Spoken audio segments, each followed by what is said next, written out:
안녕하세요. 맞아요. 오늘 많은 분들이 시청해 주기를 바랬는데 다들 좀 세미나가 겹쳐서 많이 못 오신 것 같아요. 그리고 학부생들은 따로 영성 수련 이런 수업 때문에 많이들 못 오셨는데 오늘 이제 RCC나 어떻게 보면 이제 학생의 마지막 세미나가 될 것 같고요.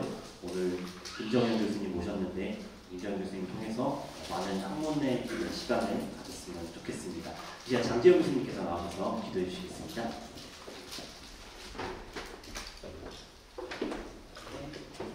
기도하겠습니다.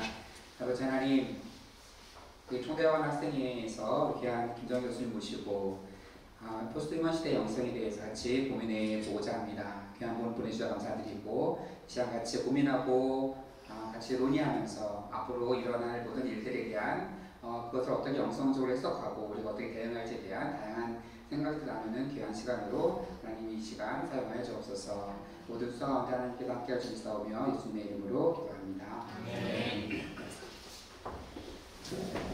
이제 김정현 교수님 나오실 텐데요. 이제 김정현 교수님께서는 현재 연세대학교 연합신학대학원 부교수로 이렇게 조직신학과 철학을 이제 가르치고 계십니다. 시간 트랜스 휴먼과 포스트 휴먼 영성에 대해서 시간 함께 세미나로 해주실 텐데 박수로 한번 모시도록 하겠습니다.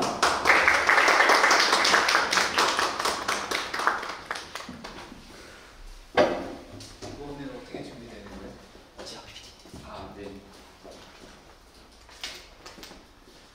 반갑습니다. 제가 잠시인데 이렇게 초청받아서 강의하는 건 처음인 것 같아요. 초청해 주신 분들 진심으로 학생에 감사드리고 추천해 주신 교수 장재현 교수님한테도 감사드립니다. 교수님이랑은 마음으로는 엄청 가까운데 실제로 자주 못 만나서 되게 엄청 그리워하는 사이? 그래서 카톡으로는 주제를 하지만 실제로 만나는 건 쉽지 않은데 보니까 학교에서 너무 혹사시키는 거 아닌가 싶어요. 너무 바쁘시더라고요. 그래서 여러분들이 건의를 하셔서 조금 더 자유롭게 저랑 만날 수 있는 기회도 갖도록 해주시면 좋겠습니다. PPT 준비될 때까지 조금 기다리면서 얘기를 좀 나누려고 하는데요. 오늘 주제는 이제 트랜스 휴머니즘과 포스트 휴머니즘에 대한 이야기고 아마 이 용어들은 다 들어보셨을 거죠. 트랜스 휴머니즘, 포스트 휴머니즘 들어봤을 텐데 이거를 이제 둘 다 원래 종교적인 운동은 아니잖아요. 근데 이제 그거를 종교적 관점, 기독교, 그리스도교 신학의 관점에서 한번 들여다보려고 할 때 영성이라는 키워드를 가지고 한번 살펴보려고 해요. 영성이라는 관점에서 이 두 가지 인형을 한번 평가해 볼 수 있지 않을까 그런 생각을 했고, 개인적으로 제가 관심 있는 오늘의 이슈 몇 가지 있어서 그런데 최근 여러분들이 당면하고 있는 이 땅의 현실 가운데 신학적으로 가장 좀 주목해 봐야 될 일들이 있다면 어떤 게 있을까요? 신앙적으로 중요한 문제들이다. 어떤 게 있을까요? 뭐가 있을까요? 종교성의 약화가 좀 있지 않나요? 종교성의 약화. 주변에 그런 거 많이 봐요. 옛날만큼 예배 모임이나 집회가 뭐 인구 감소랑도 연관이 있겠지만 많이 줄었다는 얘기를 많이 접하거든요. 네. 그러네요. 그 부분도 분명히 중요한 것 같아요. 세속화 논의가 시작이 되고 그리고 사실 좀 반박이 되긴 했어요. 생각보다 종교가 약화되지 않고 종교적 성이 더 강조되는 더 이렇게 활발하게 일어나는 걸 보지만 또 다른 측면에서 보면 분명히 우리 교회 출석률이나 교회 활동이 많이 줄어든 건 또 다른 건 어떤 이슈들이 있을까요? 팬데믹 트라우마? 팬데믹 트라우마 아직도 그럼 남아있을까요? 코로나 끝났는데 어떤 데서 그런 거 볼 수 있을까요? 연결해서 사회적 연결이 약해지고 연결돼서 네, 약해지고. 종교에도 좀 영향이 많이 있어요. 그렇군요. 네. 그게 완전히 회복되진 않은 거죠. 네, 코로나 이제 갈수 있는. 트라우마. 네. 그런 것도 되게 중요하다고 같아요. 저는 이제 제가 제 개인적으로 제가 관심 있는 중요한 화두, 오늘 강의랑 관련해서 얘기를 하자면 하나는 기후 문제고요, 생태계 문제, 지구 시스템의 붕괴 가능성에 관련된 우리가 살고 있는 인간 전체 시스템이 위기에 직면해 있다는 게 하나의 문제고, 또 다른 중요한 관심 중에 하나는 이제 기술의 발전, 기술의 발전을 통해서 일어나는 여러 가지 변화, 특별히 기술의 발전이 인간 존재 변화를 가져오는 그런 양상에 대한 그런 문제들이 있는데, 그런 관심사들이 요 오늘 강의랑 연결이 되어 있어요. 원래 제가 이제 박사를 GTU에서 했어요. GTU에서 같이 박사를 했었는데, GTU에서 박사를 할 때는 종교와 과학 이런 주제로 논문을 썼어요. 장지욱 교수님도 비슷한 주제로 논문을 쓰셨는데, 그게 2011년이니까 벌써 13년 전이에요. 그럼 지금 그 사이에 몇 가지 관심사들이 변화된 게 있는데, 그 중에 대표적인 것 하나는 그냥 과학이라면 보통 이제 과거 이야기를 많이 하잖아요. 그러니까 예를 들면 우주의 기원, 생명의 기원, 지구의 역사, 생명의 역사, 지금까지 있었던 일들에 대한 이야기를 하는데, 근데 제 기술의 문제는 조금 다른 것 같아요. 기술은 지금 막 발전하고 있고 미래 이야기랑 많이 관련되죠. 그래서 인류의 미래가, 지구의 미래가 어떻게 펼쳐질 것인가, 그런 거랑 관련된 얘기를 많이 하는데, 그래서 사실은 뭐 과학기술이란 말도 있지만 과학과 기술이 완전히 떨어져 있는 건 아니고 연결되어 있는데, 그러니까 이 전부 소위 자연과학에서 가르치는 물리학, 생물학에서 가르치는 것, 그런 과학 말고 인공지능이나 뭐 이렇게 생명기술, 생명공학 같은 어떤 기술들이 가져오는 신학적인 문제, 이런 데도 관심을 많이 가지게 됐어요.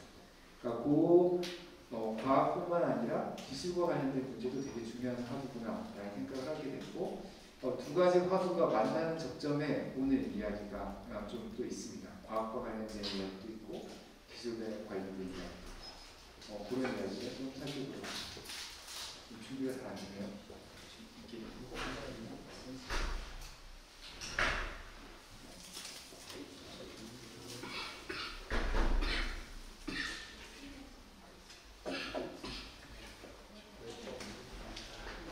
죄송합니다. HDMI 진도 때문에 뭐 있어요?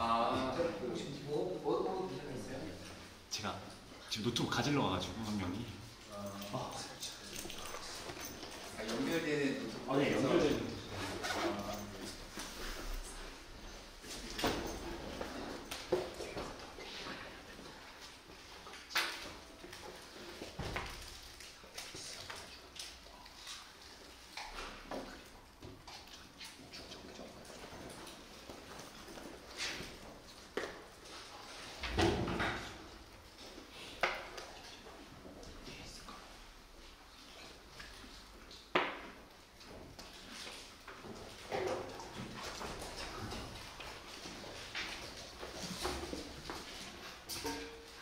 혹시 수업 시간에 포스트 휴머니즘이나 트랜스 휴머니즘 공부해 보신 적 있으십니까? 그 주제만 나온 적은 없는 거 같아요. 그래요? 들어보긴 했어요. 네. 어디서 들어봤어요? 장기에서. 수업 시간에 다른 적 없는데? 네, 그 주제는 아직 제가 세미나를 못 들어봤고요. 이걸 주제로 하는 네. 수업은 없었지만, 네. 근데 이 개념들이 수업 시간에 언급돼서 다루지긴 했다. 네. 이렇게 얘기를 하시는 거죠. 대학원생들도 주셔서 학부에는 포스트 휴머니즘이라고 하는 과목이 필수 과목이 이강학기 있습니다. 포스트 휴머니즘이라는 광탈 사이클로. 뭐 다뤄요, 거기서는? 거기서는 이제 포스트 휴머니즘에 대한 다양한 논의를 다 다룹니다. 그래요? 네. 그다음에 여기 소프트너스에 여기 하고 계시는 말 안 하세요.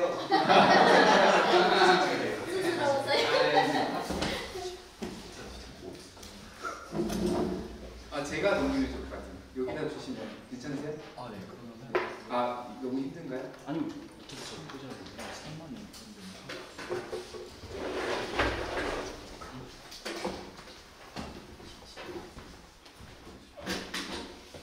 제가 이 논의를 처음 접한 건 2009년, 2010년에 제가 박사과정 할 때였는데, 근데 이거를 접하고 나서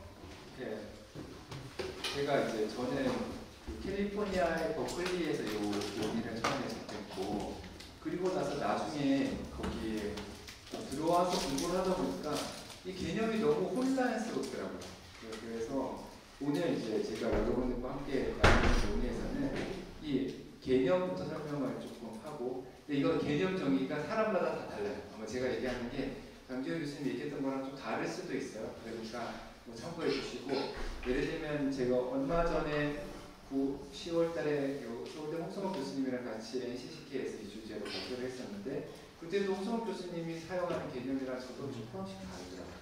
그러니까 철학자들마다, 신학자들마다 개념이 좀 달라서, 그래서 개념이 조금 혼돈스러워서 제 나름대로 한번 개념을 정리를 한 게 있으니까 그거 한번 정리를 한 다음에, 요 포스트 휴머니즘, 트랜스 휴머니즘을 저는 둘로 그냥 완전히 구분해서 논의를 진행을 할 텐데, 이 두 개를 신앙적, 신학적, 종교 철학적 관점에서 영성이라는 키워드를 가지고 구분해서 이해할 수 있을 거라는 생각을 해서, 영성이라는 화두를 가지고 올 텐데, 근데 영성이라는 화두를 가지고 올 때 영성에도 여러 가지 갈래가 있잖아요. 여러 가지 종류가 있는데, 이 두 개를 비교하기 위해서 제가 영성의 크게 두 갈래만 소개해서 논의를 하려고 해요. 그러니까 제가 영성학자도 아니기 때문에 전문가는 아니지만 제가 아는 한에서 영성의 크게 여러 중에 두 개의 전통만 가지고 와서 간단하게 설명한 다음에 그 두 개의 영성 전통과 지금 포스트 트랜스 휴머니즘 논의가 어떻게 연결되는지를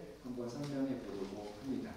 그래서 그 영성 이야기를 한 다음에 트랜스 휴머니즘을 트랜스 휴먼 영성이라는 관점에서 한번 잠깐 살펴보고, 그리고 포스트 휴머니즘을 포스트 휴먼 영성이라는 관점에서 한번 살펴본 다음에 두 개를 한번 비교해서 얘기를 하려고 하는데, 그 초점은 이제 대조하는 게 초점이니까 둘이 얼마나 다른지, 다른 영성인지, 그리고 나서 제가 결론적으로 얘기하고 싶은 거는 이 두 개 중에 하나를 택해야 된다라면 포스트 휴머니즘을 택해야 된다.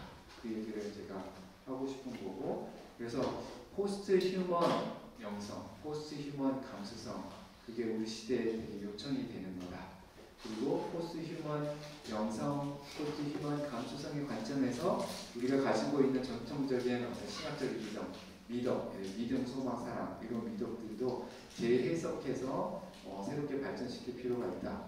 그런 얘기를 오늘 진행하려고 생각하고 있습니다. 네. 너무 조용해져서 잠이 딱 오기 좋은 날씨가 될 것 같아요. 비도 오죠. 일단 개념을 조금 설명을 해볼게요. 그러니까 원래 포스트 휴머니즘 하면 하이폰이 없이 연결하면 이거를 하이폰을 어디 넣느냐에 따라서 개념 부분이 좀 달라져요. 여기 보면은 그러니까 포스트 휴머니즘이라는 게 있을 수 있고 포스트 휴머니즘 이렇게 구분해서 많이 얘기해요. 그러니까 포스트 휴머니즘 얘기를 하시는 분들은 이 두 개를 구분한다고 얘기를 하는데, 제가 오늘 강의에서 포스트 휴머니즘 얘기할 때는 요 포스트 휴머니즘만 생각하면서 얘기할 거예요. 그러니까 제가 얘기하는 포스트 휴머니즘은 오른쪽의 것만 얘기하는 거예요. 그러니까 그리고 이런 표현으로 포스트 휴머니즘이란 개념으로 포스트 휴머니즘 이해하는 사람들이 있는데, 저는 그게 그냥 트랜스 휴머니즘이랑 똑같이 생각을 할 거예요. 그러니까 이런 식으로 이해하는 포스트 휴머니즘은 저는 그냥 트랜스 휴머니즘이라고 부르겠다. 그래서 아예 이 포스트 휴머니즘 안에 두 갈래가 있다 이렇게 보는 사람들도 있는데, 그렇게 생각하지 않고 포스트 휴머니즘과 트랜스 휴머니즘은 별개다, 그렇게 구분한다는 논리를 진행한다는 것 한번 참고해 주시면 좋겠는데요. 이 되게 중요한 차이점이 뭐냐면, 그러니까 트랜스 휴머니즘은 트랜스 휴먼이 강조되는, 근데 이제 트랜스 휴먼을 어떻게 이해하느냐가 되게 중요한데 거고, 포스트 휴머니즘은 휴머니즘을 넘어서는 게 중요한 거예요. 휴머니즘을 넘어서는 거.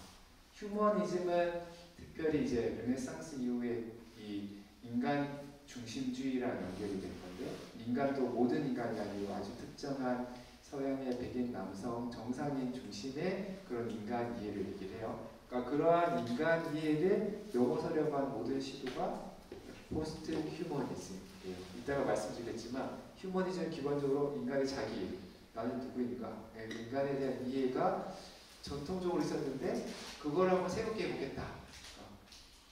범주를 따자면 인간 이해, 자기 이해, 인간관의 변화를 얘기해요. 트랜스 휴머니즘은 그런 인간관 이야기가 아니라 그냥 인간 자체의 변화를 얘기해요. 인간을 어떻게든 바꾸는 것, 개조하는 것, 개선하는 것. 포스트 휴머니즘이 인간 과학, 인간 이해의 문제라면 트랜스 휴머니즘은 인간 자체의 문제, 인간을 이렇게 갖고 가는 것 이야기. 그래서 트랜스 휴먼이랑 포스트 휴먼은 서로 이제 짝이 되는 말인데요. 이건 이따 제가 말씀을 드리려고 생각하고 있습니다. 근데 이 관련된 단어 중에 트랜스 휴머니스트라는 단어가 있고 포스트 휴머니스트라는 단어가 있어요.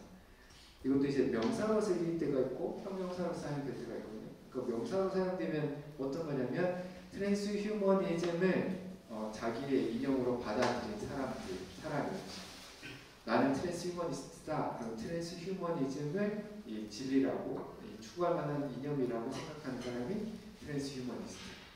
포스트 휴머니즘이 지향할 만한 가치야 라고 생각하는 사람은 포스트 휴머니스트 이렇게 얘기할 수도 있고, 요거를 형용사용으로 생각하면 그러한 가치와 관련된 그런 이념과 관련된 것을 이제 형용사용으로 트랜스 휴머니스트, 포스트 휴머니스트 이렇게 얘기하기도 합니다. 좀 중요한 개념으로 이제 포스트 휴먼, 트랜스 휴먼이라는 단어가 있는데요. 그러니까 이 트랜스 휴먼이라는 단어는 홍성욱 교수님은 이거를 이제 트랜스 하면 떠오르는 단어 중에 하나가 트랜센드 이런 단어가 떠오르잖아요. 초월, 그러니까 인간을 초월하는 이런 뜻으로 생각을 해요. 근데 이게 원래 트랜스 휴머니즘 운동에서 트랜스 휴머는 그런 개념으로 시작하진 않았어요. 원래는 저게 트랜지셔널 휴머니즘이지. 트랜지셔널. 그러니까 트랜지셔널을 한다는 건 과도기에 있는 전이 단계에 있는 이런 뜻이거든요. 그러니까 원래 인간이 있어. 지금 내가 있는데 인간이 있고 인간이 향상을 통해서 개선되어진 인간을 그리고 또 앞으로 미래 인간이잖아요. 미래 인간으로 나아가는 그 과도기적인 인간을 트랜스 휴먼이라고 해요. 그러니까 여기에서 되게 중요한 게 기술이에요. 기술을 통해서 인간을 계속 업데이트 시키는 거죠. 그러니까 양보를 통해서 수명을 둔다든가 화장품을 통해서 피부 노화를 지연시킨다든가 그런 것부터 시작해서 이런 안경 쓰는 것도 다 트랜스 휴먼의 일종일 수 있거든요. 시력 나빠진 것을 보완한다든가 기술을 통해서 우리 인간이 생물학적으로 가지고 있는 여러 가지 한계들을 보완하려고 하는 그 모든 시도들이 있는데 그 시도를 통해서 보완된, 그러니까 향상된, enhanced, 그래서 증강된, 능력이 조금 증강된 인간을 트랜지셔널 휴먼, 트랜스 휴먼이라고 얘기하고, 근데 이게 계속 될 수 있잖아요. 앞으로 기술을 통해서 인간을 개선하는 일들이 계속 되다 보면은 결국에는 나중에 이 슈퍼맨 같은 사람이 등장할 수 있는 거죠. 너무 개선이 돼갖고 지금 인간 기술을 봤을 때는 인간이라고 말할 수 없는 그런 어떤 특별한 존재가 등장할 수 있어요. 그런 존재를 포스트 휴먼이라고 해요. 그러니까 인간 이후에 등장하는 인간 너머의 인간. 이게 되게 자기 모순적이죠. 인간을 넘어서면 인간이 아닌데 인간 너머의 인간이라는 의미에서 포스트 휴먼이라는 단어를 사용하기도 합니다.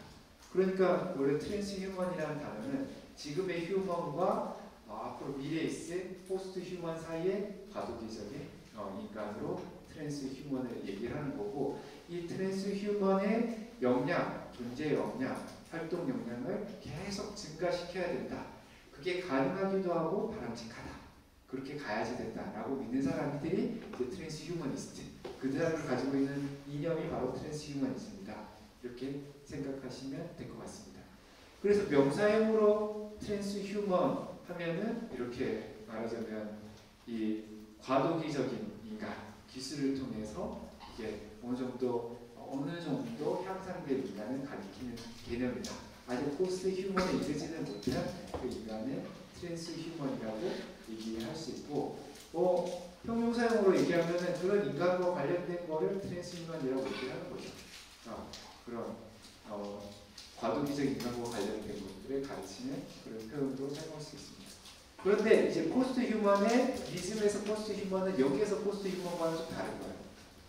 여기에서 포스트 휴먼은 저 너머의 인간 너머 인간을 얘기하는 건데, 여기에서 포스트 휴먼은 그러니까 인간을 개체 중심으로 보고 인간 중심으로 보는 사고를 탈피한 그러한 주체 개념, 포스트 휴먼 주체성, 그러니까 새로운 주체 개념으로서 포스트 휴먼을 얘기해요. 그러면 거기에는 인간뿐만 아니라 비인간 주체들도 얘기할 수 있고, 인간과 비인간들이 같이 섞여 있는 주체도 얘기할 수 있고, 그런 면에서 전통적인 근대 이성의 현대 철학의 인간 중심의 그 주체 이론을 극복하는, 그러니까 인간 이해의 다양한 피조물들을 포함하고 또 인간과 다양한 피조물들 사이에 이 하이브리드티, 이렇게 혼종성을 함의하고 있는 그러한 주체 개념으로서 포스트 휴먼이라는 말을 사용합니다. 그러니까 뭐 브루노 라토르나 등등의 이제 최근에 여러 사학자들이 얘기하는 것처럼 인간만이 주체가 아니고 인간 이외에도 다른 많은 주체들이 행위자들이 있을 수 있다. 이게 포스트 휴먼의 명사형의 의미이고, 형용사형으로는 마찬가지로 이제 그러한 인간과 그런 주체와 관련된 것을 얘기할 수 있어요. 근데 제가 이 개념을 이렇게 둘로 구분해서 얘기를 했는데, 강의 제목이 트랜스 휴먼 영성, 포스트 휴먼 영성이잖아요. 원래 이 정의를 영어에 충실하게 번역하자면 원래 트랜스 휴머니스트 영성, 포스트 휴머니스트 영성, 그렇게 해야지 더 정확한 표현이 될 수 있어요. 네, 더 정확한 표현이 될 수 있는데 너무 문장이 길어지기도 하고, 그래서 그냥 제가 트랜스 휴먼 영성할 때는 트랜스 휴머니스트 영성이라는 개념으로 사용하고 있고, 포스트 휴먼 영성을 얘기할 때는 포스트 휴머니스트 영성, 이런 개념으로 사용하고 있다, 이렇게 이해해 주시면 좋을 것 같습니다. 이 개념 이해는 되시죠? 구분하신 거. 네. 피크닉 맛있어요?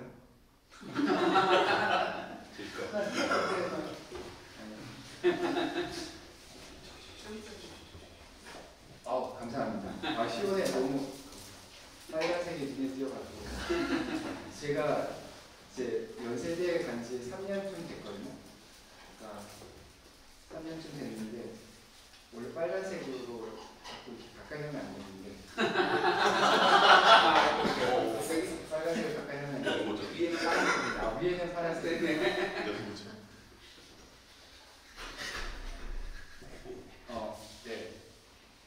트랜스 휴머니즘과 포스트 휴머니즘이 그러니까 많이 혼동돼서 사용이 돼요. 실제로 우리나라만 그런 게 아니고 외국에서도 개념이 많이 섞여서 사용되는데, 둘 사이에 사실은 공통점이 전혀 없으면 그럴 일이 없는데 공통점도 생각보다 많이 있는 거예요. 그러니까 이게 섞여서 사용될 수 있는 가능성이 있어요. 그래서 더 논의가 복잡한데, 저는 이 두 개념을 나눈다 그랬잖아요. 근데 이 둘 사이의 공통점을 조금 생각해 볼 수 있는데, 둘 사이의 공통점이라는 거가 어떤 게 있냐면, 진화 개념은, 진화 이론을 적극적으로 수용을 해요. 둘 다. 트랜스 휴머니즘도 진화론을 적극적으로 수용하고, 포스트 휴머니즘도 진화론을 수용해요. 또 하나는 그러니까 말하는 현대 과학이죠. 현대 과학의 중요 하나로서의 생물학적 진화론을 적극적으로 긍정하고 그 안에서 철학적 합의를 이끌어내려고 해요. 또 하나 중요한 거는 그 과학에 기반한 기술의 힘을 되게 중요하게 생각하고, 기술이 이제 우리의 존재를, 우리 세계를 바꾸어가는 힘에 대해서 존중해줘요. 그러니까 기술에 대해서 비관적인 생각을 갖지 않아요. 많은 부분들이. 포스트 휴머니스트도 마찬가지예요. 기술에 대해서 무조건 나쁘다 생각하지 않아요. 그러니까 기술에 대해서 어느 정도 긍정하는 태도를 취하고 있습니다. 그래서 진화와 기술, 이 두 가지 키워드가 그러니까 트랜스 휴머니즘과 포스트 휴머니즘을 연결해주는 접점 중에 하나일 수 있어요. 실제로 트랜스 휴머니즘이 시작될 때 트랜스 휴머니즘 운동을 하는 사람들의 가장 중요한 잡지가 하나 있었는데, 그 잡지 이름이 저널 오브 에볼루션 앤 테크놀로지예요. 그러니까 진화와 기술에 관한 잡지를 열어보니까, 진화와 기술이 트랜스 휴머니즘을 이해하는 데 엄청 중요하고, 포스트 휴머니즘에서도 그러니까 그에 버금갈 정도는 아니지만 여전히 중요한 역할을 하고 있고, 그래서 이게 왜 중요하냐? 진화를 통해서, 기술을 통해서 인간을 이해를 해요. 우주 안에서 인간이 어디쯤 있는지, 어떤 위치에 있는지 이해하고, 그리고 인간이 앞으로 어떻게 변해갈지를 내다봐요. 그러니까 그런 공통점이 있어. 인간의 과거, 미래를 내다보는데, 진화는 인간의 과거를 설명해줘요. 우리가 어떻게 해서 이 자리까지 오게 됐는지를 이야기 만들고, 기술은 앞으로 인간이 어떻게 나아갈지, 미래가 어떻게 펼쳐질지를 내다보게 만드니까, 그런 면에서 인간 존재에 대한 이해에 되게 중요한 키워드가 되는 거죠. 신학적으로 사실 이게 쉽지 않아요. 우리는 하나님의 형상으로 지음받았다. 끝, 이렇게 되거든요. 그리고 태초에 그렇게 지음받고 인간 존재에 근본적인 변화가 없다고 생각을 하기 때문에 이런 게 도전이 돼요. 진화론이 큰 도전이 되는 이유 중에 하나가 인간 존재가 계속해서 변해왔다는 사실이 도전이 되는 거예요. 그리고 앞으로도 계속 변해에 간다는 것도 도전이 돼요. 여담을 하나 하고 농담을 하고 넘어가고 싶은데 우리나라 역사가 몇 년이에요? 우리나라 역사가 몇 년쯤 돼요? 감신대에서 역사는 안 가르치시나요? 어디를 기점으로 하시는 그러니까 우리 옛날 역사 반만년부터 얘기해주세요. 반만년. 반만년이니까 뭐 좀 길 수 있죠. 이게 그 창조가 옛날 보전에 따르면 지구 역사가 6,000년이잖아요. 6,000년 안에 들어가면 그래도 5,000년. 그래도 6,000년 중에 엄청나게 큰 기준을 차지하고 있으니까 역사가 꽤 긴 거예요. 근데 저희 학교에 이제 에디피어에서 온 학생이 있어서 여기 감신대 출신의 김동혁 교수님이랑 같이 얘기를 한 적이 있어요. 얘기를 하다가 역사 얘기를 했어요. 우리가 반만년 역사를 잘한다고 얘기하고 그러면서 너네 나라 역사를 얘기해보라고 얘기했어요. 그랬더니 그 학생이 ancient와 recent 이렇게 얘기하는 거예요. 옛날 역사를 얘기해 줄까요? 오늘날의 역사를. 그럼 당연히 우리도 반만년이니까 옛날 역사를 얘기해달라고 했죠. 그랬더니 그 학생이 뭔 얘기를 하냐면 루시라는 이름을 얘기했어요. 루시가 누군지 알아요? 오스트랄로피테쿠스 예요. 그러니까 최초로 발견된 고대 인류 호모 사피엔스도 아니고 호모도 아니고 오스트랄로피테쿠스 속에 들어가는 인간인데 고인류죠. 그 역사가 350만 년 전이거든요. 그러니까 저희는 김동혁 교수님은 반만년의 역사를 자랑을 했는데 거기서는 이제 350만 년 전 역사를 시작을 하는 거예요. 와, 이게 너무 차이가 나는 거죠. 반만년의 역사를 가지고 얘기하면 고조선 시대 단군 할아버지부터 얘기해도 인간이 엄청 많이 바뀌는 느낌이 잘 안 들어요. 뭔가 말도 하고 제도도 있고 종교도 있고 뭔가 조금 뭐 토테미즘 이런 게 있을지 몰라도 지금 우리랑 크게 다르다는 느낌은 안 들잖아요. 근데 350만 년 전으로 가보면 느낌이 달라요. 옷도 안 입고, 그죠? 집도 따로 없고, 불도 사용하지 않고, 도구도 사용하지 않고, 말도 없고, 언어도 없고, 종교도 없는 그 상황을 생각하게 되거든요. 그러니까 루시랑 우리랑 차이는 엄청난 거예요. 고인류부터 지금까지 창세기 이렇게 창조과학에서 얘기하는 6,000년을 훌쩍 넘어가는 그 기간 동안 인간이 얼마나 변해왔는지를 보게 해주잖아요. 그러니까 그런 것들이 그러니까 현대 과학, 인류학, 그리고 고고, 고인류학 이런 것들을 통해서 밝혀지는 거예요. 그러니까 그런 것들을 받아들이고 이 논의가 진행이 되고 있다라는 거를 생각해 주시면 좋을 것 같고, 그래서 인류가 아주 천천히 조금씩 변해오다가 루시부터 아니 그 전부터 조금씩 변해오다가 인류 문명이 시작되고 갑자기 급속도로 변하기 시작하는 거예요. 최근이에요. 예수님도 모세도 상상하지 못했던 그런 변화들이 인간 존재의 변화가 지금 막 펼쳐지고 있는 거예요. 그러니까 르네상스 이후로 과학혁명 이후로 산업혁명 이후로 최근에 정보통신의 발달 이후로 엄청나게 변화가 있잖아요.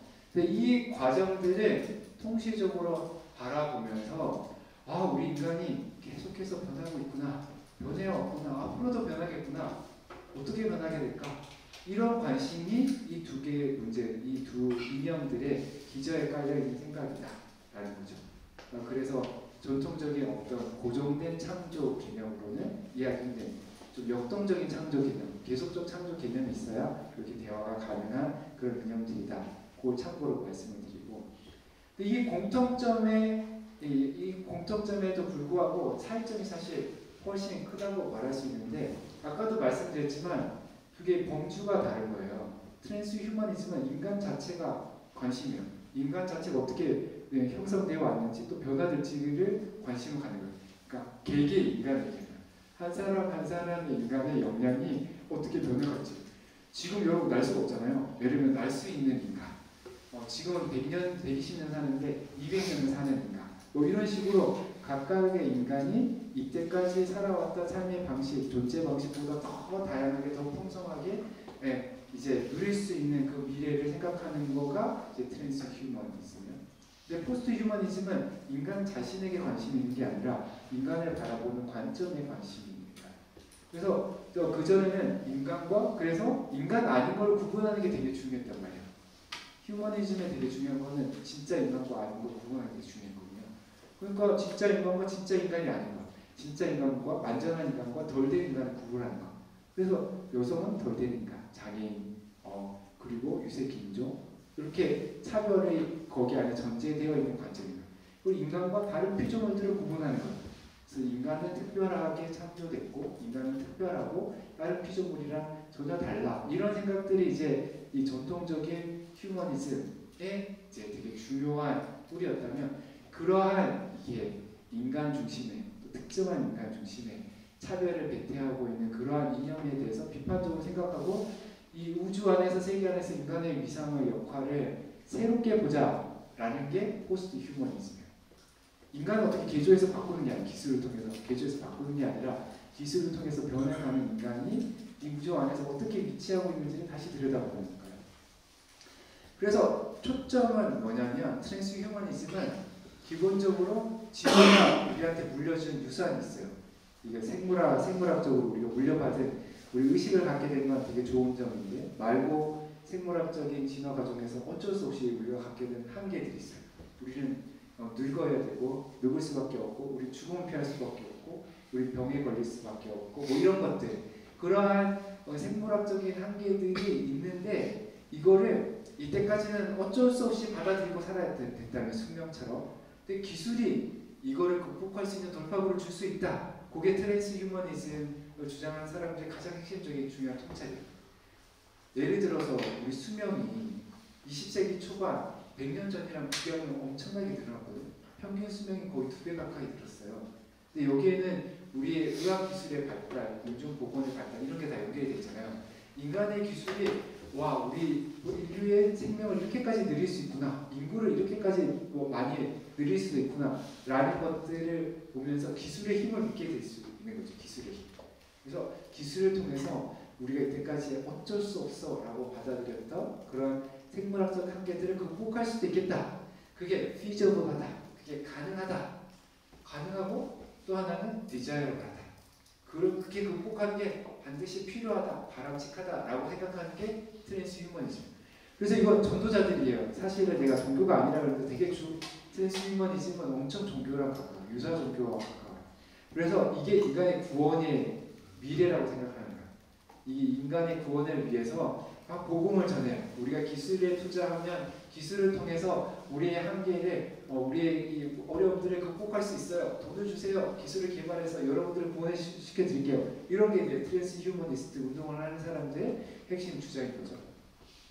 반면에 포스트 휴머니즘은 휴머니즘이라는 게 되게 좋은 말인 것 같은데 사실은 다양한 형태의 억압과 차별을 낳았다는 데 주목을 해요. 아까 얘기했지만 인간을 중심으로 보는 게 원래는 신중심이 아니라 인간 중심 뭐 이런 거 생각했을지 모르겠지만 인간 중심으로 보면서 다른 피조물들을 다 무시했단 말이에요. 특히 데카르트 같은 경우도 그러니까 인간만 특별하고 나머지 동물들부터 다 나머지 모든 피조물들은 마치 기계처럼 생각을 하게 되는 거죠. 그러니까 뭔가 생명이 없는 존재처럼 그런 존재하면서 인간의 다른 피조물들을 막 억압하고 요즘 이제 환경위기, 생태위기 이런 거 다 연결된 건데 나머지는 다 인간을 위해 존재하고 인간을 위해 수단적 동수 가치만을 가진다고 생각하는 그러한 관점. 그렇게만 해도 엄청 나쁜 건데 인간 안에서도 서로 구분을 짓는 거야. 위계를, 하이라키를 만들어가고 인간 안에서도 완전한 인간, 덜 불완전한 인간, 이렇게 더 나은 인간, 이렇게 부족한 인간 이렇게 구분을 하는 것들이 이제 휴머니즘 전통에 있었으니까 그거를 극복해야 된다. 이 휴머니즘이라는 이름 안에 있는 이 인간 중심주의, 폭력적이고 차별적인 인간 중심주의를 극복해야 된다. 그게 포스트 휴머니즘의 대표적인 주장이에요. 그 두 개가 전혀 다른 지향을 가지고 있는 거죠. 윤리적으로나 정치적으로나 있다 보니 영성적으로 전혀 다른 강조점을 가지고 있다고 말씀드릴 수 있고 이거를 이제 인간 중심주의라는 관점을 생각하다 보면 트랜스 휴머니즘은 인간 중심주의 아주 극단적인 형태예요. 진화의 절정에 인간이 있어 지금. 그 인간의 인간됨을 더 극대화하는 방향으로 미래를 펼쳐 나가야 된다. 다른 피조물과 다른 인간의 그 장점을 가장 확실하게 발전시키는 게 우리의 미래가 되야 된다. 그런 면에서 아주 인간 중심주의의 극단적인 형태라고 말할 수 있습니다. 반대로 포스트 휴머니즘은 그러한 인간 중심주의를 극복하자고 하는 것. 탈인간 중심주의를 표방하고 있는 것이 포스트 휴머니즘이라고 얘기를 할 수 있고, 그러니까 인간 중심주의를 극복해야 된다는 이 주장이 이제 제가 오늘 여러분과 함께 얘기하고 싶은 거, 제 되게 오랜 이제 신학적인 관심 중에 하나인데요. 그 얘기를 여러분과 나누려고 합니다. 제가 이제 요 탈인간 중심주의라는 화두에 관심을 갖게 된 거는 제가 박사 논문 때문에 박사 논문을 우주의 종말에 관해서 썼거든요. 우주의 종말에 관해서 썼으니까 지구 중심의 사고가 되게 너무 이렇게 협소해 보인다고 얘기를 해야 될까? 그런 느낌을 그때 가지고 생각을 했던 거고, 최근에는 이제 외계인 연구를 조금 했어요. 외계인 존재를 믿으시나요? 제가 논문을 2개 써서 이번에 올해 나오는데 그러니까 외계인과 관련된 논문을 2편 썼어요. 그래서 이제 외계인과 관련된 것도 이런 맥락에서 연결돼요. 우리 신앙이 너무 인간 중심적이지 않나. 하나님의 창조 세계는 좀 훨씬 큰데 그 더 큰 관점에서 이 신앙을 할 수 있을까? 그런 관심이랑 연결이 되어 있고, 창조에 대한 관심을 가지면 가질수록 인간 중심주의적인 전통 신학에 뭔가 중요한 결함이 있구나 생각을 하고 그걸 극복하는 거에 대해서 생각을 하고 있습니다. 그 맥락에서 오늘 저희가 진행된다고 생각하면 좋겠습니다.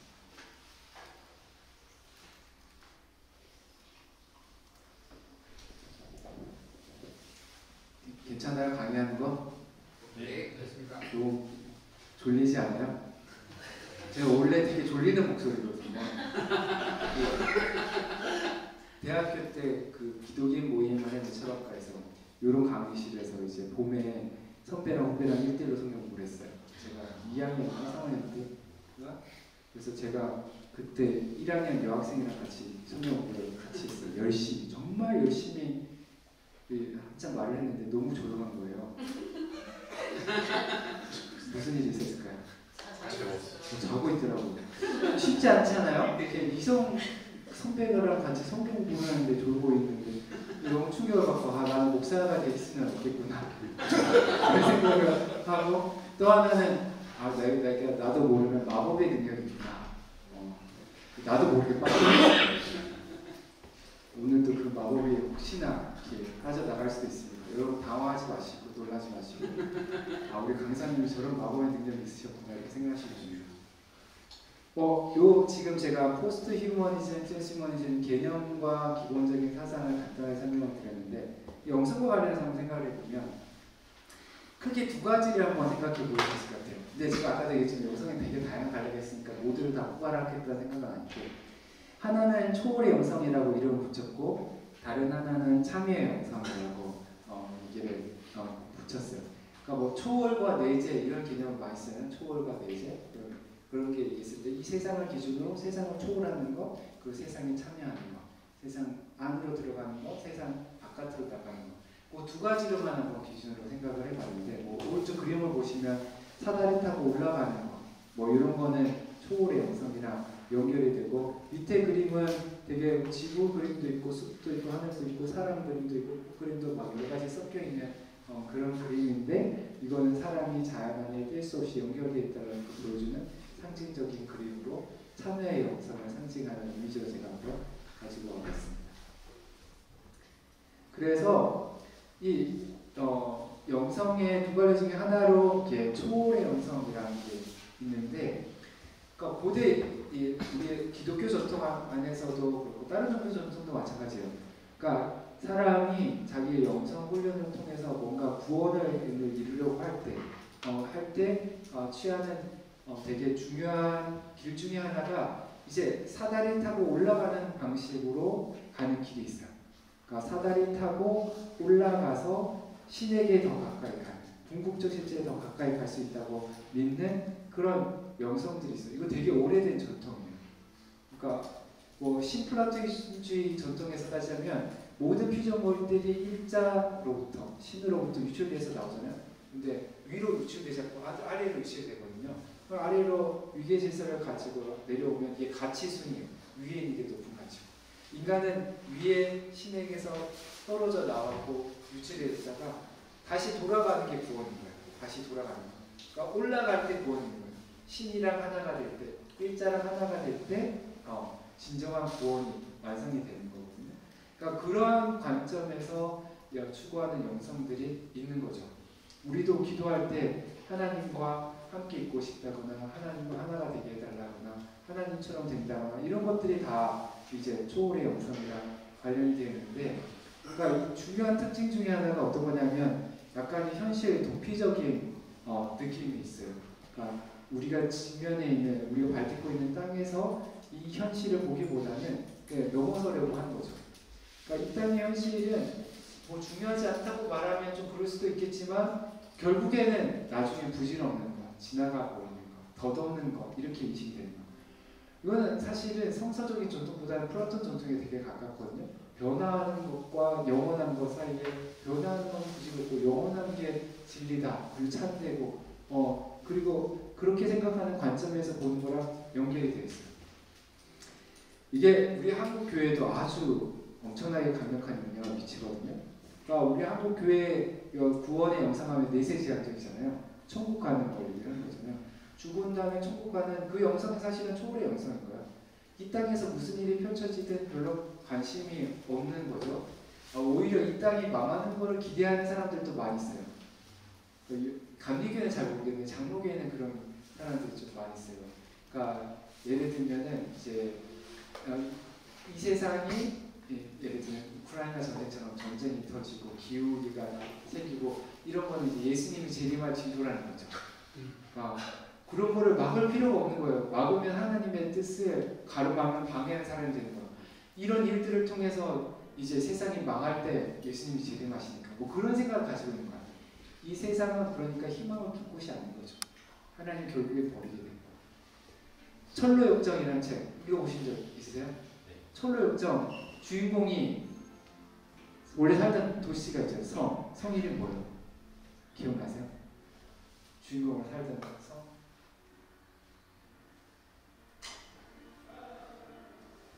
장망성이에요. 장차 망할 성이에요.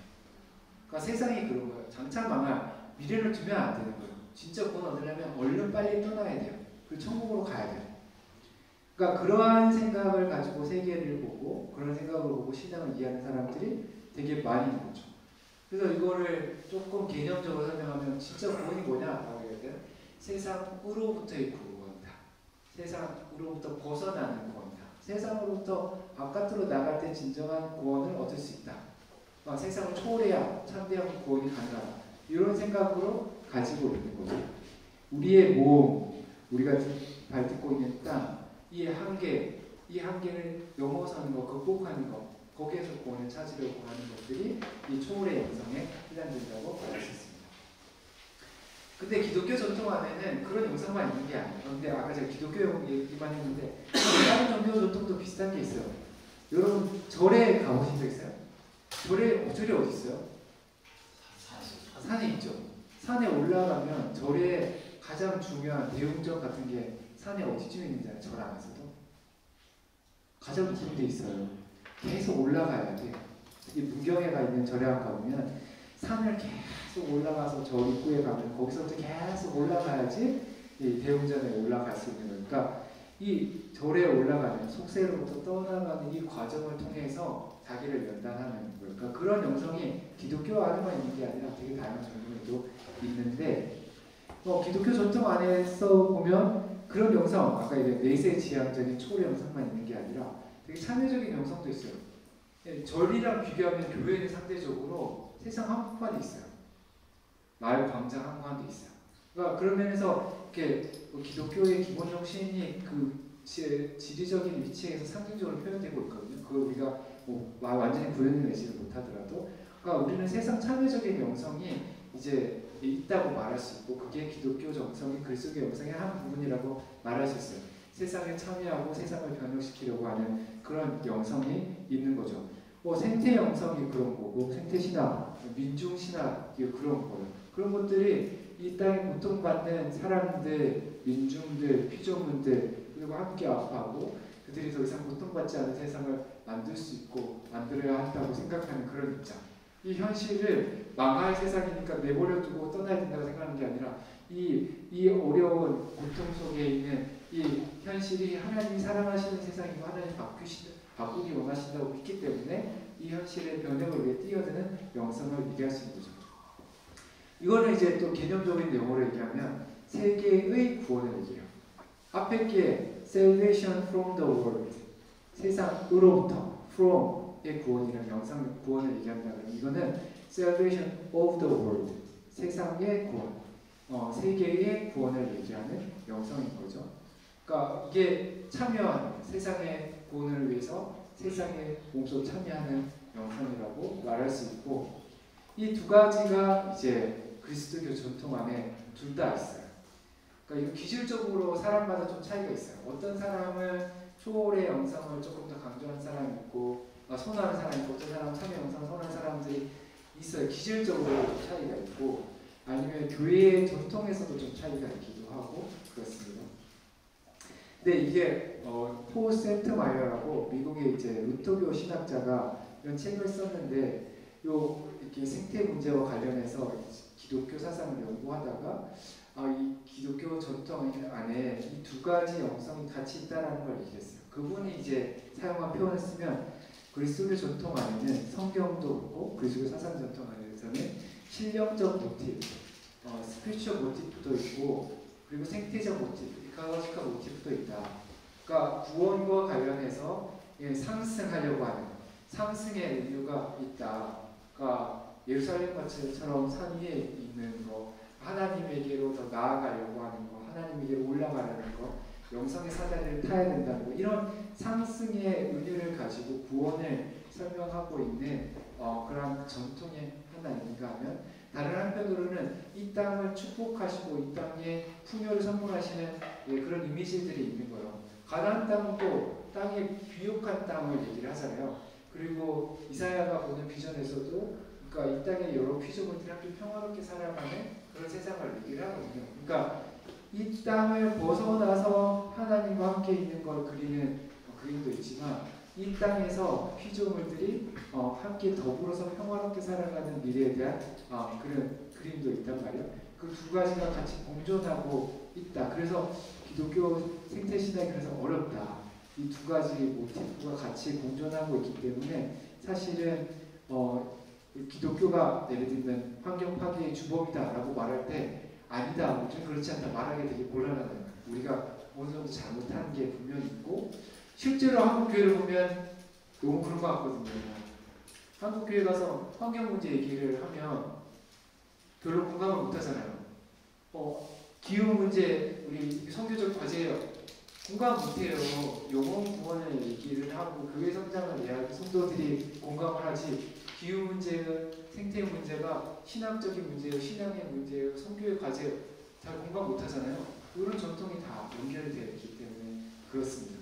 그럼에도 불구하고 우리 시대는 이런 생태적 모티프, 참여의 영성에 좀 더 주목할 필요가 있다. 그게 되게 긴급하게 요청되는 시대라고 말할 수 있고, 그래서 이 두 가지 전통이 그리스도 전통 안에 다 같이 발견된다는 사실은 우리에게로 하여금 선택의 폭을 넓혀주는 거죠.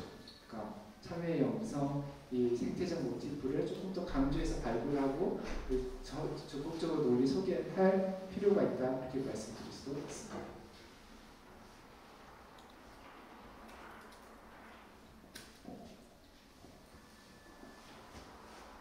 네, 그럼 이제 트랜스 휴머니즘과 포스트 휴머니즘 영성의 관점에서 간단하게 제가 조금 더 설명을 한번 해보려고 하는데요. 휴먼 플러스라는 단어를 써요. 그러니까 휴먼 플러스 아니면 휴메니티 플러스 이런 말을 쓰는데, 그러니까 세계 트랜스 휴머니스트 협회가 있어요. 세계 트랜스 휴머니스트 협회가 있는데, 거기에서 원래 트랜스 휴먼이라는 말을 쓰고 포스트 휴먼이라는 말을 썼는데, 이런 말을 많이 쓰다 보니까 물론 지금도 쓰기는 해요. 근데 그거를 정면에 내세우니까 사람들이 지금 인간을 좀 무시하는 듯이 받아들이는 거예요. 지금 인간은 극복의 대상이다 이렇게 얘기하니까 인간을 조금 경시하는 듯이 보여갖고 우려가 제기되니까 표현을 바꿨어요. 휴메니티 플러스 라는 이름으로 그 홈페이지 이름을 바꿨는데, 그러니까 우리는 인간을 극복하려고 하는 게 아니고 인간을 도와주려고 하는 거고 인간의 복지를 위해서 노력하는 거다. 그런 이미지 이제 세탁을 하는 차원에서 휴먼 플러스라고 이제 휴머니티 플러스라는 얘기를 붙이게 되는데요. 이 트랜스 휴먼 영성에서 되게 주목해 볼 만한 게 뭐냐면 이 사람들이 인간의 근본 문제를 뭐라고 생각하는지 주목하는 게 중요하다고 생각해요. 근데 이 월드 트랜스 휴머니스트 어소시에이션에서 얘기하는 거기에 이제 트랜스 휴머니스트 데클러레이션이라는 게 있어요. 트랜스 휴먼 선언이라는 선언문이 있는데 그 선언문에서 인간의 근본 문제를 몇 가지 얘기하는데 그 중에 이런 게 있어요. 노화, 늙게 되는 거, 그리고 인지적 한계, 뭐 기억력의 한계, 아니면 배움의 속도의 한계 이런 것도 있고 비자발적인 고통, 뭐 질병을 포함해서 여러 가지 우리가 원하지 않는데 당하는 그런 고통의 문제가 있고 지구의 매일, 우주가 이렇게 넓은데 우리 인간이 이 지구에 갇혀있다는 사실이 못마땅하다고 생각하는 거예요. 그러면서 이런 것들이 인간이 가지고 인간이 지금 처해 있는 근본적인 한계 상황인데 이런 한계 상황을 우리가 있는 그대로 받아들이면 곤란하다. 이런 것들이 기술을 통해서 극복 가능하다. 극복할 수 있고 극복해야 된다. 라고 생각하는 게 이제 트랜스 휴머니스트들의 핵심 주제예요. 그러니까 기술을 통해서, 과학 기술을 통해서 인간이 가지고 있는 인지적인 능력을 활용해서 이 응용지성을 활용해서 인간이 자기를, 개인을 또 인류 문명을 발전시켜 나갈 수 있다라고 얘기를 한 거죠. 그게 가능하고 또 정당하다. 그렇게 얘기를 드렸습니다. 근데 이 배경에는 진보에 대한 믿음이 있어요. 역사는 진보한다 이런 믿음이 있어요. 그 신학적으로나 철학적으로 보면 20세기 들어와서 1, 2차 세계대전을 지나면서 진보에 대한 믿음이 거의 무너졌다고도 얘기를 하는데 과학기술자들은 생각이 다른가 봐요. 과학기술자들은 과학이 계속해서 엄청나게 발전하고 있으니까 그럼에도 불구하고 역사는 계속해서 진보한다 이런 생각을 가지고 있어요. 그러니까 생명의 진화 역사를 그것도 에볼루션 이건 진화인데 진화는 진보 프로그레스가 아니거든요. 그런데도 이거를 에볼루션은 프로그레스다. 그리고 앞으로의 이 진화도 진화도 진보할 것이라고 보는 거죠. 그러니까 계몽주의 시대 때 가지고 있던 역사의 진보에 대한 그 믿음을 의심 없이 여전히 가지고 있다고도 말씀드릴 수 있습니다. 그리고 또 하나 되게 트랜스휴머니스트의 중요한 전제 중에 하나가 인간에 대한 이해인데 이거는 근대 인간을 바라보는 되게 지성 중심주의적인 그리고 이 영혼과 육체를 좀 구분하고 이 육체를 경시하는 그 이원론적인 관점과 되게 연결이 되어 있어요. 그래서 몸은 되게 수단이고 도구예요. 몸은 인간이 지성을 가지고 활동하는 데 있어서 꼭 필요하기는 하지만 이게 또 걸림돌이 되기도 해요. 그래서 이 몸을 바꿀 수만 있으면 이 몸을 바꿔서라도 인간의 본질, 인간의 가장 핵심 본질인 이 지성이 영구할 수 있다면, 영속할 수 있다면 그 길을 선택하겠다. 그게 트랜스 휴머니스트들이 가지고 있는 생각입니다. 다르게 얘기하면 우리 인간은 그 정보 처리 과정으로 하나이 된다는 거예요. 디지털로 완전히 정의가 가능하다는 거죠. 여러분이 가지고 있는 여러분의 정체성, 여러분의 기억, 여러분 자신을 디지털 정보로 환원시켜서 그걸 결국에는 여러분이 지금 입고 있는 여러분의 지금 몸, 탄소를 바탕으로 하는 몸이 아니라 실리콘 바탕의 몸으로 옮겨 놓을 수 있고 그리고 거기서 영원토록 할 수 있다. 그런 것까지도 생각을 하고 있습니다. 그렇게 해서 노화를 극복하고 인지적 한계도 극복하고 여기 뉴럴링크 아시죠? 앨런 머스크가 여기에다가 칩을 꽂아서 여러분의 이제 이 학습 속도를 엄청나게 늘려주는 거죠. 기억력도 엄청나게 증가시켜 줄 수 있다고 생각을 하는 거예요. 약물을 통해서 이 노화를 늦추거나 아니면 노화를 아예 그냥 중단시키는 것도 생각을 하고 질병을 극복하는 것도 생각을 하고 결국엔 죽음을 극복하는 것까지 생각하는 게 이제 트랜스휴머니스트의 비전입니다. 마지막에 지구의 매일. 이거 되게 저는 흥미롭게 봤거든요. 저 이제 10년 전에, 15년 전에 볼 때 지금 좋은 일을 하고 있잖아요. 지금 일론 머스크가 지금 화성에다가 사람들이 살 수 있는 땅 만들려고 굳이 노력하고 있잖아요. 최근에도 이렇게 억만장자라고 얘기해야 되나? 그러니까 지구 위에 가서 성층권에서 지구 한번 내려다보고 온 거 혹시 기사를 봤는지 모르겠는데, 그러니까 화성에다가 실제로 사람이 살 수 있는 서식지 공간을 만들려고 하는 프로젝트가 모스크가 가지고 있는 돈으로 지금 다 진행되고 있는 거예요. 이게 그냥 공상과학 이야기가 아니라 실제로 펼쳐지고 있는 이야기거든요. 지금 이 네 가지 한계를 극복하려고 하는 시도들은 엄청나게 돈 많은 사람들, 특히 서구의 백인 남성들을 중심으로 엄청 활발하게 펼쳐지고 있는 운동이다. 기술 자본이 엄청나게 투자돼서 지금 펼쳐지고 있는 일들이다. 이렇게 말씀을 드릴 수 있습니다. 이 트랜스휴머닌 영성을 그래서 간단히 요약하면 그런 거예요. 기술이라는 게 원래부터 있었던 게 아니에요. 루시가 기술이 있었던 게 아니잖아요. 근데 기술이라는 게 진화의 과정 속에 인류의 문명 속에 등장을 했어요. 그래서 이제부터는 자연 선택을 통해서 진화의 방향이 결정되는 게 아니라 인간이 의지적인 선택으로 기술을 개발을 해서 진화의 방향을 설정할 수 있는데, 그 방향은 뭐냐? 이때까지 진화가 물려준 건충의 부정적인 유산들, 특별히 생물학적인 한계들을 극복하는, 초월하는 방향으로 가야지 된다라는 거죠. 가장 중요한 건 우리 인간의 지성이에요. 이성들. 이 지성과 이성, 이런 것들을 잘 다듬어갖고, 그래서 좀 더 용접할 수 있는 기체에다가 옮겨두는 거예요. 옮겨둔 다음에 그거를 우주에 퍼뜨리는 것까지 생각하는 거예요. 그러니까 이 사람들이 가지고 있는 비전을 생각해보면 되게 환상적인데, 우리가 가지고 있는 생각과 이 지성을 이 한계가 많은 생물학적인 몸이 아니라 좀 더 영속할 수 있으면서도 이동이 용이한 다른 곳에다 옮긴 다음에 그거를 우주 전체에다 퍼뜨리는 거예요. 우리 지구뿐만 아니라 태양계 전체뿐만 아니라 밀키웨이, 우리 은하계뿐만 아니라 다른 은하계까지 온 우주에다가 지성이 가득한, 지성은 여기서 생명이니까 온 우주가 생명이 가득한 미래를 꿈꾸는 거죠.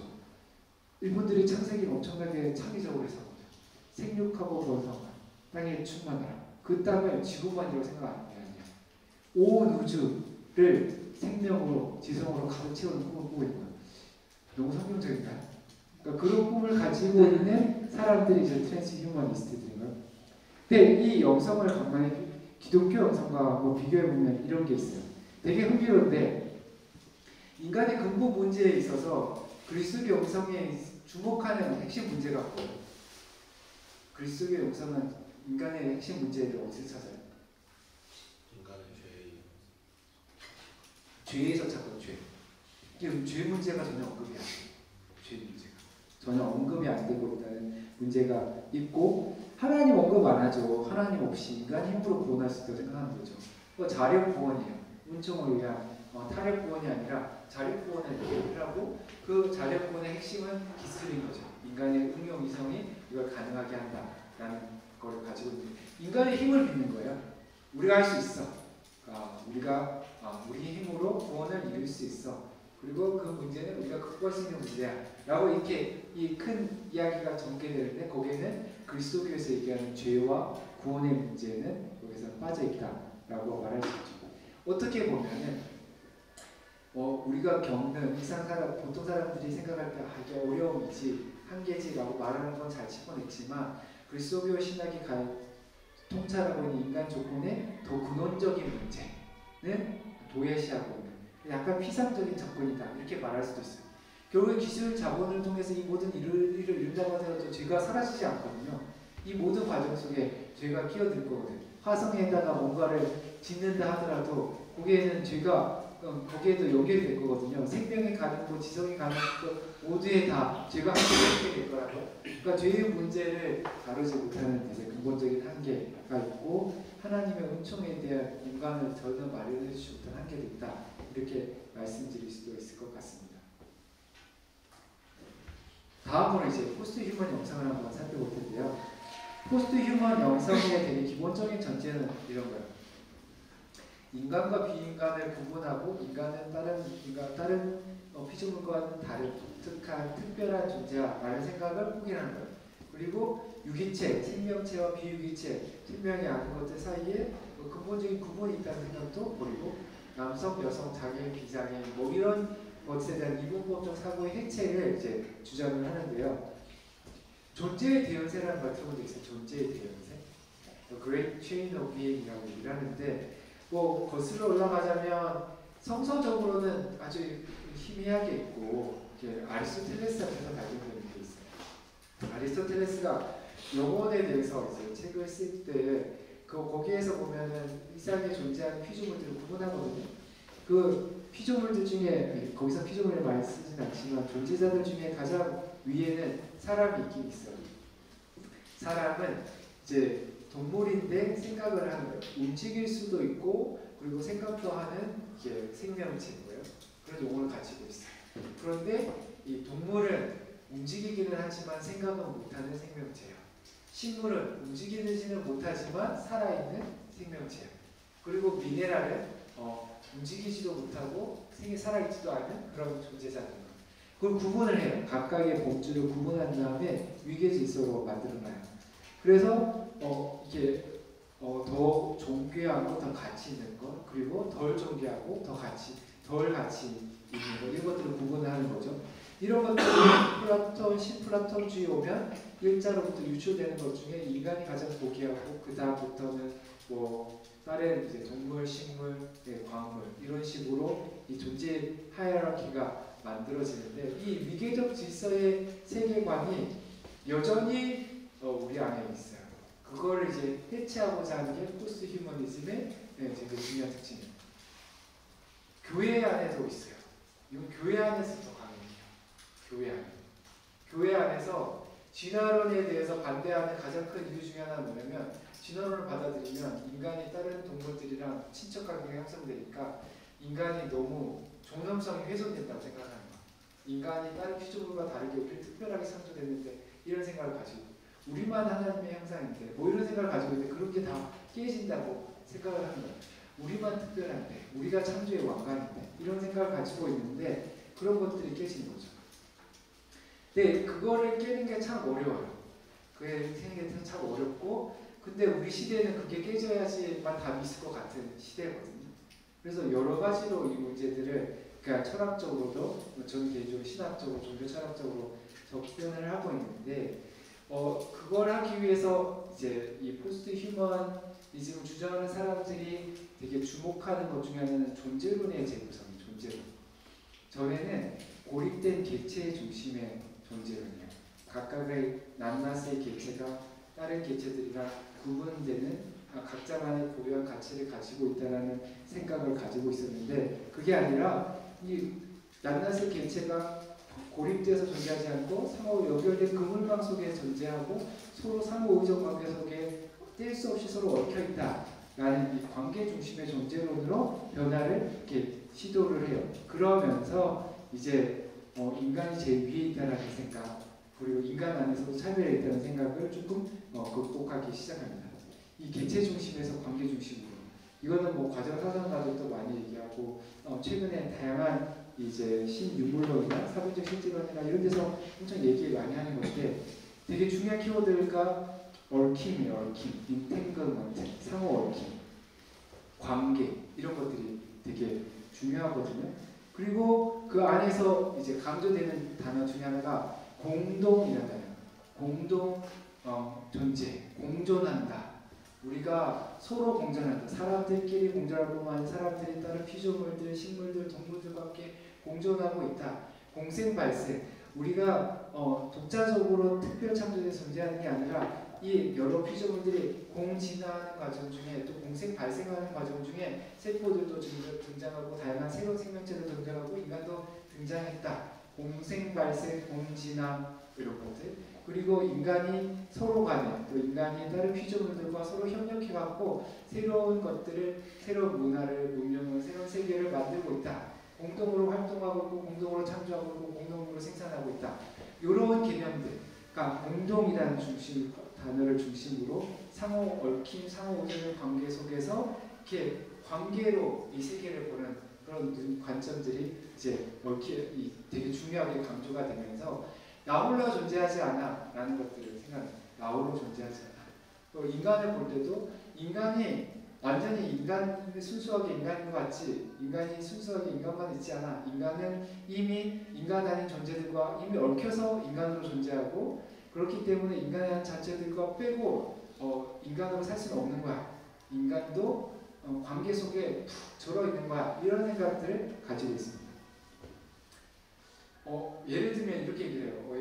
어떤 학자들은 이제 엘보 안에 여기에 박테리아가 얼마나 많이 살고 있는지 이렇게 얘기를 해요. 그리고는 우리 몸 속에 우리 인간이 여러분의 유전자가 있잖아요. 게놈이라는 게 유전체가 있는데 여러분의 독특한 유전체 말고 여러분 안에 다양한 생물종들이 같이 공존하고 있거든요. 그 공존하고 있는 생물종들의 유전체를 다 합치면 여러분의 유전체의 한 200배 정도 된대요. 그러니까 유전체로만 따진다 그러면 우리가 가지고 우리가 나를 소위 규정한다는 나의 인간으로서 나의 유전체보다 나 아닌 존재자들의 유전체가 훨씬 더 많은 거예요. 그런 것들을 한번 생각해 보라고 얘기를 하는 거죠. 또 다르게는 이렇게 얘기할 수도 있어요.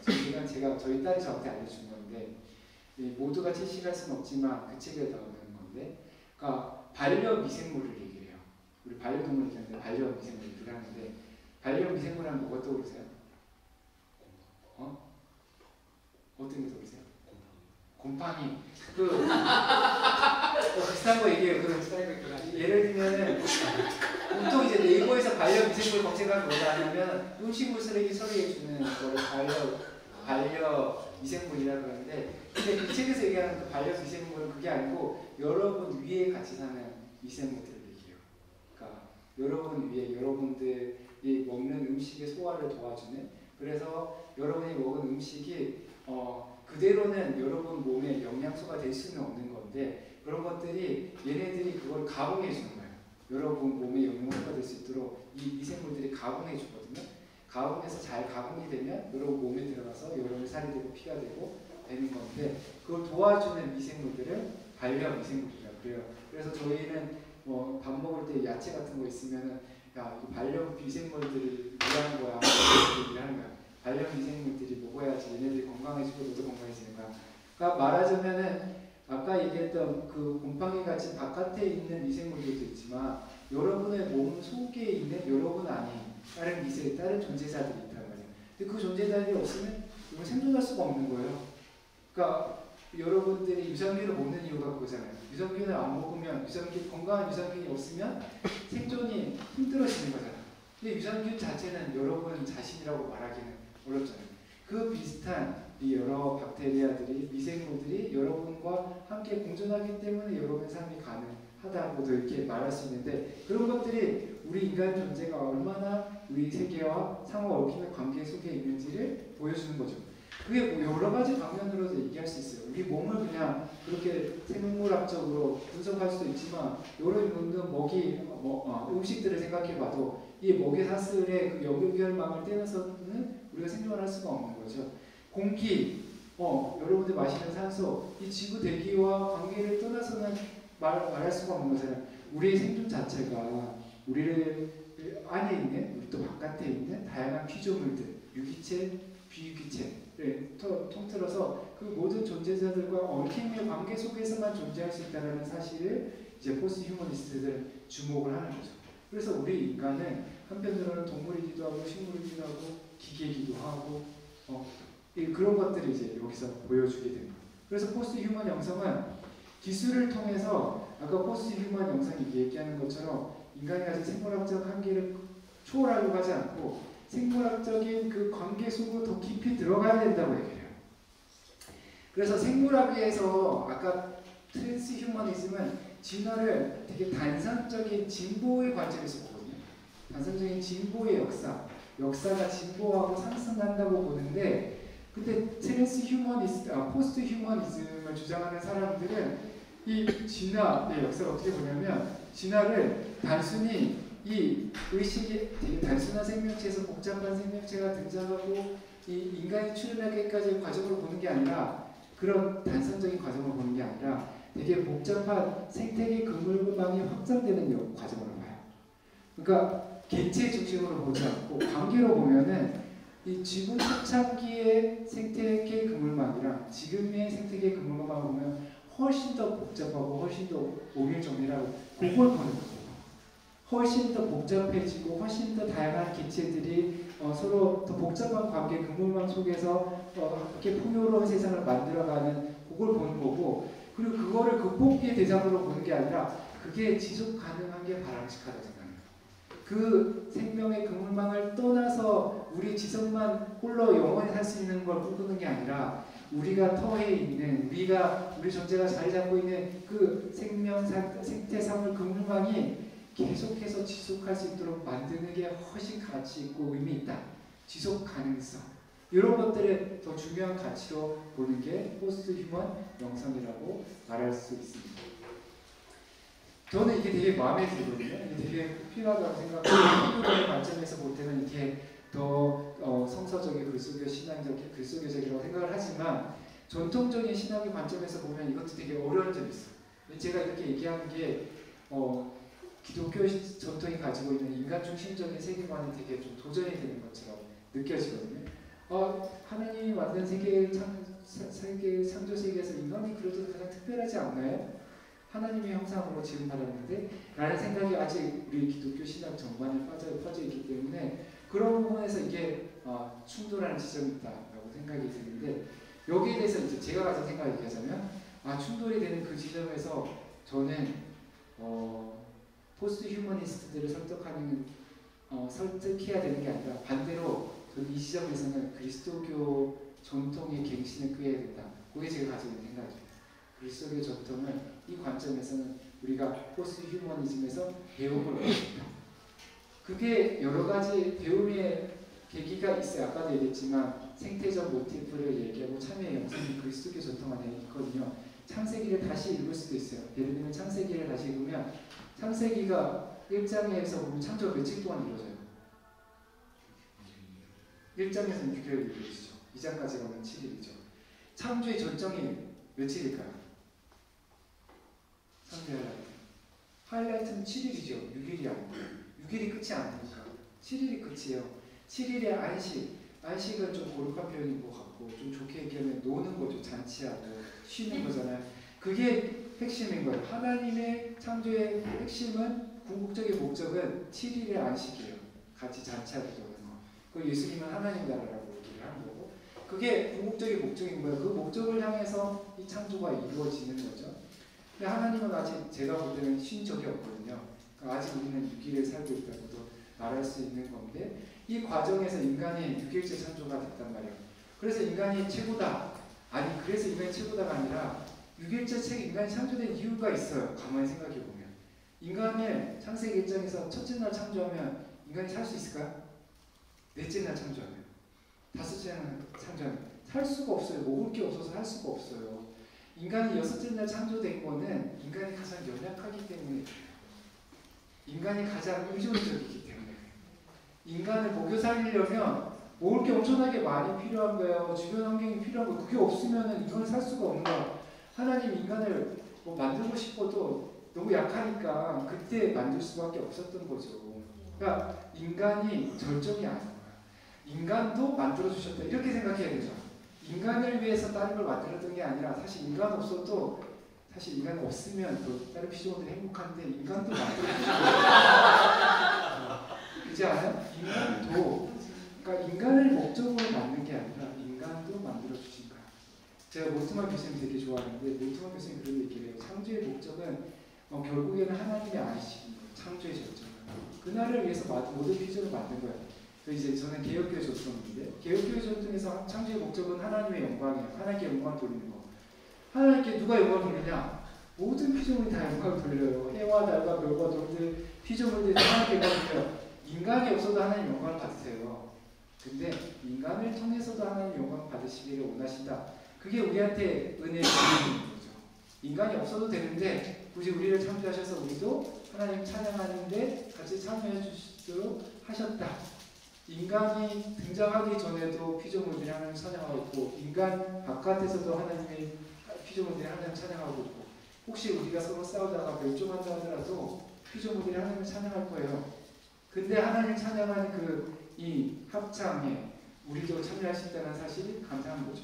그러니까 인간을 중심으로 보면서 창세기를 읽을 필요가 없고 창조론을 인간 중심으로 볼 필요가 없고 인간도 피조물의 하나로 하나님의 은총을 입고 하나님께 부름받았다라고 생각을 하면 그러면 이게 기독교 전통이랑 충돌되는 게 아니라 오히려 기독교 전통을 더 풍성하게 만들 수 있다고 생각을 할 수 있을 것 같습니다.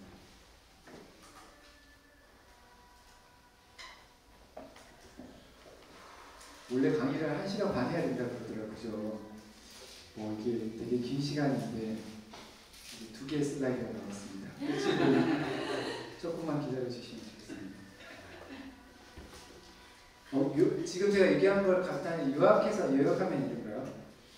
제가 진화와 기술이 되게 중요하다고 얘기를 했죠. 근데 보는 관점이 조금 달라요. 트랜스휴머니즘은 진화는 진보의 역사였다. 단선적으로 봐요.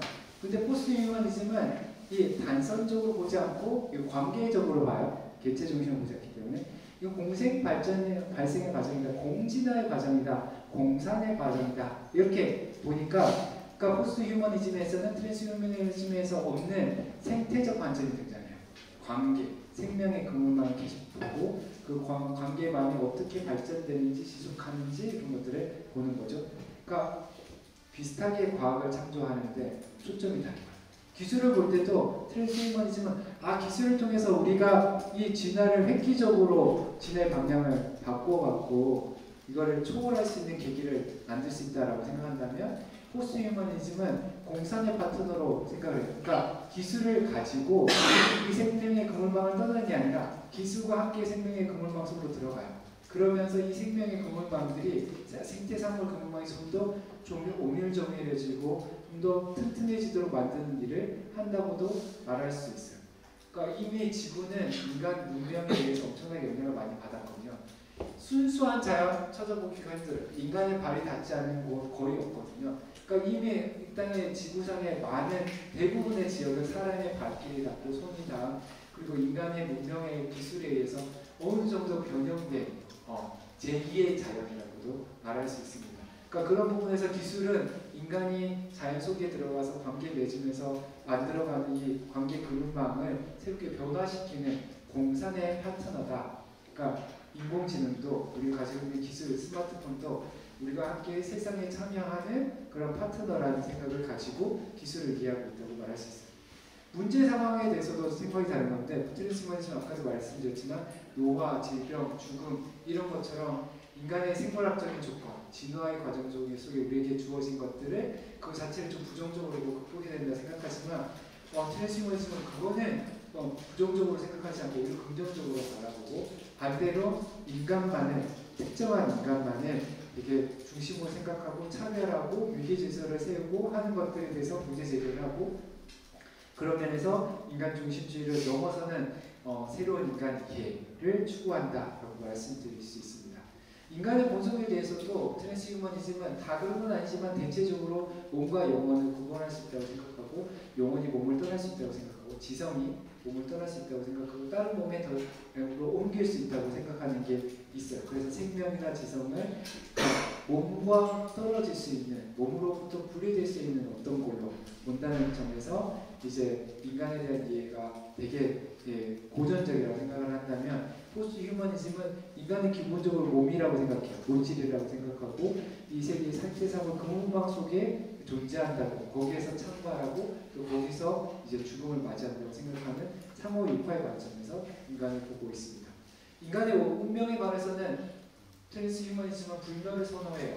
죽음을 극복하는다고 생각해요. 그래서 우리 지금의 몸과 다른 몸에서 영원 불사하는 영생 불사하는 그런 꿈을 꾸고 있는데 반해서 포스트휴머니즘은 인간의 영생만 생각하는 게 아니라 인간이 속해 있는 이 생태계, 지구 시스템의 지속 가능성을 더 중요하게 생각하고 있다라고 말할 수 있습니다.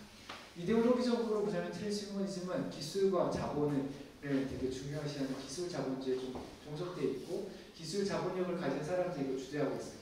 여러분들 이 운동을 하는 사람들 몇 명을 들여다보면은 백인이에요. 대부분이 백인이에요. 멜론 머스크, 그리고 아마존 대표, 그리고 이번에 그 우주에 나갔던 사람들도 그렇고 대부분이 백인 남성이고 엄청나게 돈 많은 가부들이에요. 그러니까 그런 사람들이 이런 것들을 주도하고 있다고 말할 수 있어요. 그러니까 이념적으로는 사회적인 평등, 정의를 얘기하지만 실제로 그 기술 자본을 통해서 혜택을 1차적으로 누리는 사람은 되게 특정한 사람들이라는 걸 우리가 볼 수 있습니다. 반면에 포스트 휴머니즘을 이데올로기적으로 얘기한다면 사물 생태 민주주의라고 말할 수 있어요. 우리가 한국에서 경험하고 있는 민주주의는 사람들 사이의 민주주의, 이것도 완전하다고 말할 수는 없지만 이거를 조금 더 확장해서 사람들뿐만 아니라 동물들, 식물들, 우리 길고양이들도 다 나름의 행위자로 보는 거고 나름의 존재 역량을 존중해줘야 된다고 보는 거죠. 그러니까 광물들도 마찬가지고, 그러니까 공기도 마찬가지고, 그러면서 사물과 생태의 다양한 피조물들을 존중하면서 그 우리가 이 새로운 형태, 사물 의회, 사물들의 민주주의 이런 것들을 한번 꿈꿔봐야 되는 것 아니냐라고 생각하는 것들이 포스트 휴머니즘과 맞닿아 있다고 말씀드릴 수 있습니다. 그러니까 말하자면 기술과학을 통해서 이제 트랜스 휴머니즘을 생물학적 진화 역사의 굴레를 이제 초월해서 극복하려고 하죠. 벗어나려고 하죠. 초월의 영성과 관련됐다면 포스트 휴머니즘은 진화 과정 속에서 더 풍성해지고 풍부해진 생태사물 그물망에 참여해서 그의 지속 가능성을 이제 추구하고 있다고 말할 수 있고, 그런 면에서 트랜스 휴머니즘은 제가 아까 말씀드린 초월의 영상에 조금 더 가깝고 포스트 휴머니즘은 참여 영상에 좀 가깝다고 말할 수 있지 않을까 생각이 듭니다. 지금 우리가 처해 있는 현실, 당면한 과제들을 생각을 할 때는 초월의 영상보다 참여의 영상이 훨씬 더 긴급하게 필요하고 있다는 생각이 들고, 뭐 두 개가 양자택일이 꼭 아니라고 하더라도 강조점을 생각한다면 두 번째 참여 영상을 조금 더 강조하는 방향으로 우리 그리스도의 영상을 지금 개발해야 되지 않나 싶은 생각이 듭니다. 마지막 슬라이드인데요. 그래서 이 포스트 휴머니즘, 휴먼 시대와 관련해서 제가 이제 마지막으로 이제 얘기할 수 있는 건 이거예요.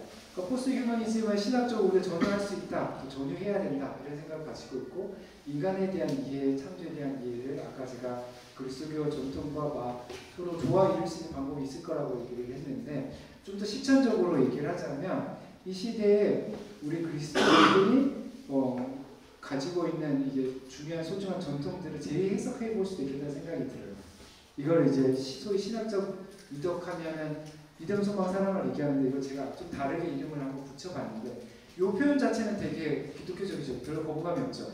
은총에 대한 감사, 이웃에 대한 사랑, 희망, 거스는 희망, 이거는 다 우리가 통상적으로 교회 안에서 쓸 수 있는 표현인데 이거 포스트 휴머니즘 관점에서 새롭게 한번 해석해 볼 수 있어요.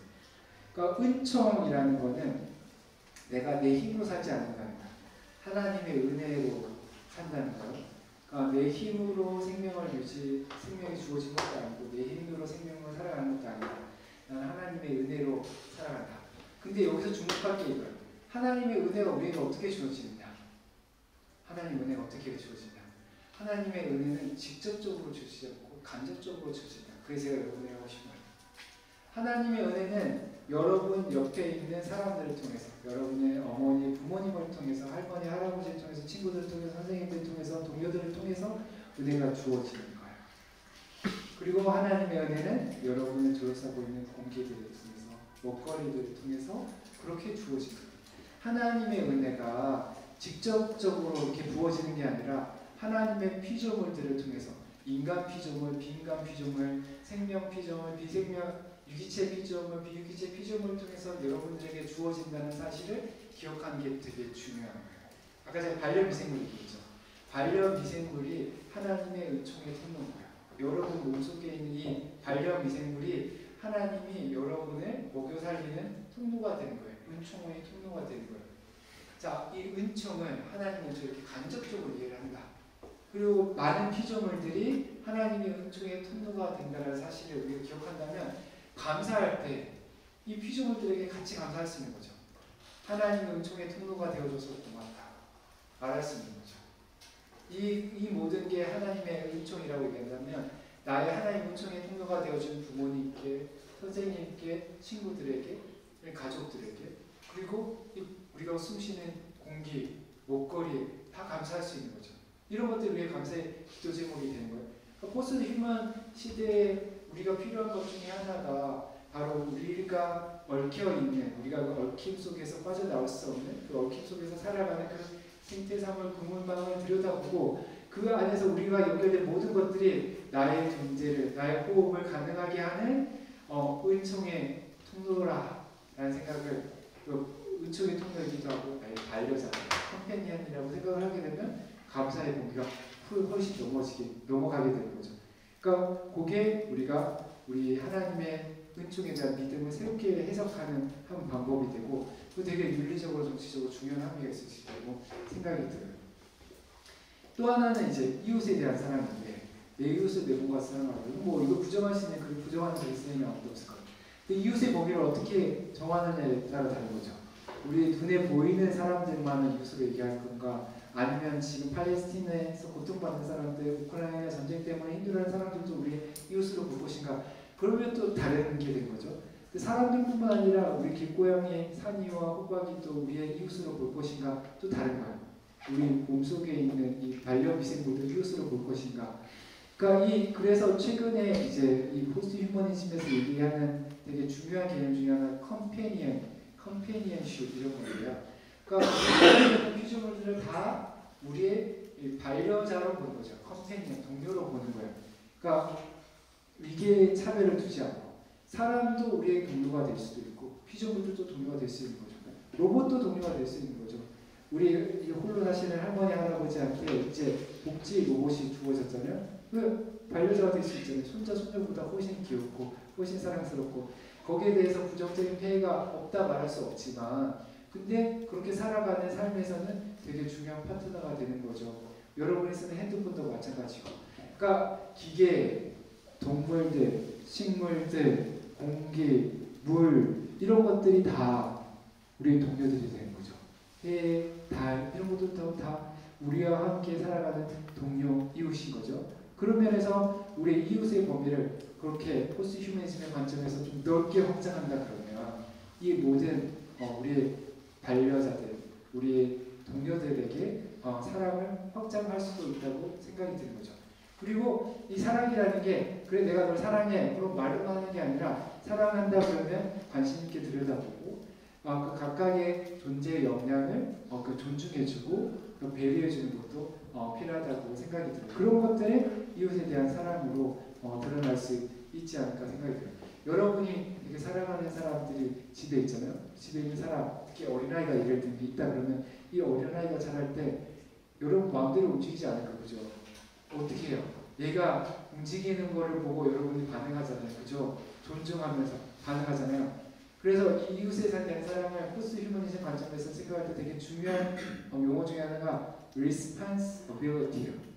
그러니까 우리가 만나는 그 이웃들이 어떻게 반응하는지, 어떻게 행동하는지 또 반응하는지를 보고 거기에 민감하게 주목하면서 반응하는 거. 그게 오늘날 포스트 휴먼 시대의 이웃에 대한 사랑의 표현 방법인 거예요. 그게 우리 아기일 수도 있고 우리 주변에 있는 동물들일 수도 있고 식물들일 수도 있고 그 감수성을 기르는 게 되게 필요해요. 우리 주변에 있는 다양한 피조물들 각각의 고유한 영역들을 들여다보면서 존중해주고 그러면서 이렇게 민감하게 반응하는 역량을 기르는 게 포스트 휴먼 시대의 사랑을 실천하는 방법이다 말씀드릴 수 있습니다.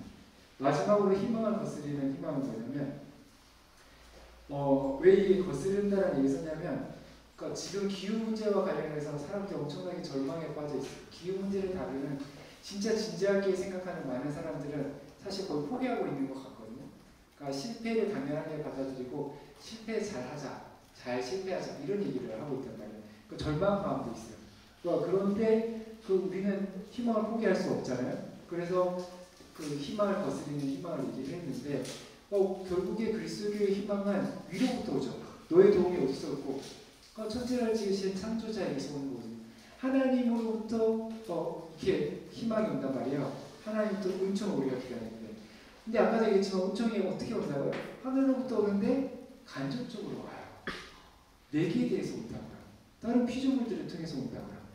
그러니까 하나님이 이 세상을 구원하실 때 그 하나님의 그 구원의 능력이 초자연적인 기적을 통해서 일어나는 게 아니라 피조물들의 통해서 오는 거거든요. 사람들을 통해서 다른 빈간 피조물들을 통해서 오는데 여기에서 되게 주목할 게 그런 거예요. 우리 인간이 이 문제를 해결해야겠다. 우리 인간의 능력으로 예측하고 인간의 기술을 가지고 문제를 해결해야겠다라고 생각하면 명확한 한계가 있다는 것을 인정하도록 그리스도교 신앙을 촉구한다고 생각해요. 인간이 다 할 수 없다. 그걸 인정하라는 게 저는 기독교 신학이라고 생각하거든요. 인간이 다 할 수 없고 하나님의 도움이 필요한 거예요.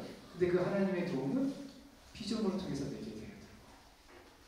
그러니까 우리가 무시해왔던 그냥 단순히 수단이고 우리의 배경이고 그냥 항상 수동적이라고 생각했던 우리의 피조물들이 힘이 있어요. 가만히 두면 거기서부터 새로운 일들이 시작할 수도 있어요. 코로나 때 사람들이 딱 멈춰서니까 인도의 멸종위기 종들이 다시 돌아오잖아요. 멸종위기 바다거북들이 돌아오잖아요. 베네치아 운하가 살아나잖아요. 공기가 깨끗해지잖아요. 사람들이 뭘 하려고 하니까 문제가 생겨요. 사람들이 가만히 있으니까 자연이 살아나잖아요. 자연이 힘이 있다고요. 하나님의 피조 세계가 힘이 있어요. 하나님 부여한 창조적인 힘이 있어요. 인간의 힘으로 기술로만 극복하겠다 생각하면 포기하면 하나님이 만든 피조물들이 가진 힘, 그 힘이 인간과 협력해서 인간을 도와서 문제를 해결할 수도 있지 않을까 그런 생각을 가질 수 있고 그런 면에서 우리 인간 중심적인 희망을 거두냐 그러면 또 다른 세계에 대한 희망의 가능성이 열릴 수 있다. 그런 면에서 희망을 거스르는 희망이 될 수도 포스트 휴먼 시대에 새로운 해석이 가능하지 않을까 싶습니다. 제 강의는 여기서 마치도록 하겠습니다. 경청해 주셔서 감사합니다.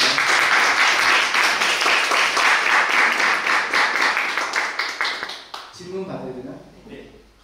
네. 엄청 길게 안 해도 되죠? 빨리 밥 먹으러 가야 되는 혹시 질문 있을까요? 네. 네, 안녕하십니까. 교수님, TH 서울에서 오혜성이라고 합니다.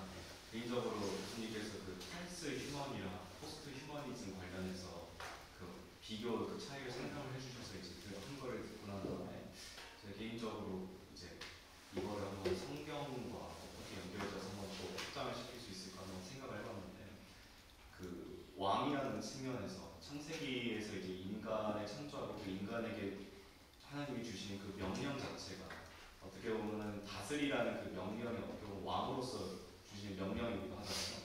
그런데 그 왕으로서 주시는 그 명령을 트랜스 휴먼으로 이해를 하게 된다면 그냥 왕으로서 다른 피조 세계를 신경 쓰지 않거나 아니면 다스리기만 하거나 우리 자신을 초월하는 그것만 반복을 하게 되는데 포스트 휴머니즘 그 영성을 이제 이해했을 경우에는 오히려 이제 구약에서 주목하고 있는 왕의 진정한 목적이 자신의 그 백성을 잘 다스리는 것, 하나님의 백성을 잘 다스리는 것이라는 관점에서 봤을 때는 오히려 성경적인 관점에서는 포스트 휴머니즘 교수님께서 말씀해주신 그 영성이 오히려 성경적 관점과 더 정확하게 일치한다는 생각을 해서 그런 것과 관련해서 굉장히 좋은 강의를 들은 것 같아서 말씀드리고자 손을 꼽고 네, 감사합니다. 왕을 그렇게 이해할 수 있는데 우리 시대에서 왕 이미지를 쓰면은 좀 설득력이 떨어지잖아요. 그렇죠? 부정적인 이미지도 되게 많고. 근데 또 왕은 기본적으로 어떤 느낌이 있냐면 후자의 이미지로 얘기한다, 의미로 얘기한다 하더라도 여전히 왕은 사회에서 예외적인 의미예요. 그러니까 치의 법권, 그러니까 법을 만드는 사람이 집행하는 사람이 법에 아래 법 아래 있는 사람이 아니잖아요. 그런 면에서 포스트 휴먼 영성이랑 딱 맞아떨어진다고 말하기가 힘들어요. 그러니까 왕은 그러니까 모든 피조물들 다른 사람들 위에 존재하고 있기 때문에 그런 면에서 여전히 존재의 위계와 관련된 전통적인 휴머니즘 사고랑 훨씬 더 가깝다는 생각이 들고 말고 만일 성경에서 예를 들자면 창세기 2장에 보면 아담에게 맡기신 사명 있잖아요. 그러니까 아담에게 맡기신 사명은 그러니까 좀 이게 물론 이제 성경 안에서 명확하게 찾을 수는 없지만 그걸 제가 이제 해석한다 그러면 에덴 동산을 돌보는 거 가꾸는 거 이렇게 한번 생각해 볼 수 있거든요. 근데 여러분 정원 가꾸는 거 한번 해보신 적 있어요? 정원 가꾸는 거. 정원을 가꾸려면 그러니까 고려해야 될 게 되게 많거든요. 이렇게 기후도 생각해야 되고 그러니까 주변 자연환경도 생각해야 되고 또 식물을 가지고 온다 그러면 식물이 가지고 있는 꼭 각각의 고유한 특징들을 고려를 해야지 돼요. 내가 원하는 속도로 자라지 않잖아요. 내가 원할 때 꽃이 피는 게 아니잖아요. 각각의 식물들이 각각의 필조물들이 가지고 있는 고유한 역량과 또 한계와 가능성들을 다 고려하면서 그러면서 이거를 배치하고 조율을 해줘야 된단 말이에요. 그러니까 정말 훌륭한 정원사라면 자기가 맡은 그 공간에 다양한 식물들이 적재적소에 배치되어 있고 1년 내내 풍성하게 생명을 발휘할 생명을 뿜어낼 수 있도록 하는 게 이제 그게 정원사가 하는 일이라고 생각을 하는데 거기서 정원사가 하는 일을 조금 개념적인 용어를 하면 저는 퍼실리테이터 이렇게 얘기하죠. 퍼실리테이터. 그러니까 그 안에 정원 안에 있는 다양한 피조물들이 이미 서로 상호 얽힘의 관계 속에 존재하고 있는데 그것들이 잘 작동할 수 있도록 서로에게 유익이 될 수 있도록 서로 잘 작동할 수 있도록 막 위에서 개입을 해서 막 이렇게 조율하는 사람이 아니라 그 안에 오너브댐으로 참여하면서 그걸 조율을 해서 모두가 살아날 수 있도록 자기도 살고 할 수 있도록 돕는 존재가 정원사가 하는 일이 아닌가 생각이 들고 포스트 휴먼 시대에 우리가 지구에서 해야 되는 게 또 마찬가지로 내가 모든 걸 다 내 마음대로 할 수 있다고 생각하면 절대 안 되고 우리가 함께하는 이웃들이 가지고 있는 역량들을 존중하면서 좀 적어도 내가 관계하는 사람들이 나 때문에 행복해지고 더 풍성한 삶을 살 수 있도록 이 관계들도 그렇고 좀 도와주는 역할을 하는 게 맞지 않을까 이런 생각이 듭니다. 네, 또 다른 질문. 네. 요즘 저는 대학원 이제 졸업학기 논문수인데요. 네. 강의 중에 이제 포스트 휴먼 언급하시면서 반려 로봇과 관련된 얘기를 해주셨는데 저는 이제 강의 들으면서 드는 생각 중에 하나가 그 엘빈 토플러가 전통적으로 얘기했던 결국 산업이 발전하고 다음 세대로 넘어갈 때 결국 기술의 발달에 따른 인간 소외가 결국은 일어나게 되잖아요. 예를 들어서 스마트폰이나 키오스크가 있어서 인간을 대체하지만 실제로는 그것에 익숙하지 못한 인간 소외가 결국 일어나게 될 텐데 만약에 반려 로봇이나 이런 것도 대중화가 된다고는 하지만 실제로는 빈부격차로 인해서 어떤 인간 소외가 발생하는 것은 사실 트랜스 휴먼 관점이나 크게 다르지 않나 싶어서 혹시 다른 차이점이 있나 여쭤보고 싶습니다. 아니 분명히 그런 관점이 있다고 저는 생각이 드는데 반려 로봇이 확산될 때 모든 사람이 그 혜택을 누릴 수 없을 것도 가능성도 있고 또 반려 로봇과 함께하면서 기존의 사회관계가 대인관계가 소원해질 수 있는 가능성도 있고 그러니까 그런 부분에서 이제 이렇게 포스트 휴머니즘에서 얘기하는 거는 그러니까 포스트 휴머니즘 때문에 그런 문제가 생긴다는 게 아니라 포스트 휴머니즘이 그런 현상을 주목할 때 보는 거는 그러니까 반려 로봇이라는 새로운 전에 없던 새로운 존재자가 우리 자연 문화 속에 등장했을 때 그것 때문에 생겨나는 관계 그물망의 변화를 주목해서 보는 거죠. 그러니까 지금 얘기한 관심을 가지고 반려 로봇이 등장하면 이 사람들은 저 사람들은 저런 피조물들은 어떤 영향을 받을까를 고민하면서 그 안에서 이 반려 로봇이 이 사물 생태의 그물망을 훼손하는 게 아니라 풍성하게 하는 방향으로 이것들을 개발하고 활용해야 된다고 제안하는 게 포스트 휴머니즘이라고 저는 생각을 하거든요. 그러니까 현상 자체는 동일한데 해석의 방향이 다르다. 네, 그러니까 뭐 했을 때 그러니까 주고 끝 이게 아니라 주고 끝 이 반려 로봇이 있으니까 우리는 할 일을 했어 그게 아니라 반려 로봇이 사물 생태 그물망 속으로 들어오는 거거든요. 얘도 참여하는 거거든요. 얘가 참여하면은 기존의 관계망이 다 흐트러져요. 예를 들면 이런 거예요. 예를 들면 여러분들이 4명, 5명 가족이 있는데 새로운 사람이 한 명 여러분들 들어왔다 집에 친척이 한 달 살려고 들어왔어. 그러면은 이 관계가 되게 복잡하게 얽혀버려요. 그러니까 그 한 사람의 등장으로 이 모든 관계가 다 변화가 되는 거잖아요. 그러니까 그 관계의 변화를 주목해서 보는 게 포스트 휴머니즘 관점의 해석이에요. 반려 로봇이 등장했을 때 등장해서 그걸 직접 사용하는 사람뿐만 아니라 둘러싸고 있는 이 생태계 전체의 변화를 주목해서 보고 그것들이 지속 가능한 풍요로운 생명 공동체로 나아갈 수 있도록 마음을 쓰는 사람 그게 포스트 휴머니스트다 이렇게 생각하면 좋겠습니다. 또 질문 있을까요? 저 대학원 4분의 4학기인데요. 개인적으로 이 마지막에 말씀하신 이제 포스트 휴먼 시대 신학적 덕의 재해석을 가장 인상 깊게 들었는데, 이 은총에 관해서 이제 간접적인 은총에 관해서 얘기를 하셨잖아요. 근데 직접적인 은총에 대해서는 그럼 약간 트랜스휴먼의 어떤 초월적인 영성으로서 이해를 할 수 있는지, 아니면 포스트 휴먼의 영성으로도 좀 포괄적으로 같이 얘기를 할 수 있는지 좀 궁금한 게, 이제 사역을 하다 보면 약간 직접적인 어떤 은총에 대한 어떤 신비의 경험, 그런 걸 말씀하시는 성도분들이 이제 간혹 계시는데, 그분들에 관해서 이런 포스트 휴먼 시대의 어떤 영성으로 같이 얘기할 수 있는 방법이 좀 궁금해서 질문 드립니다.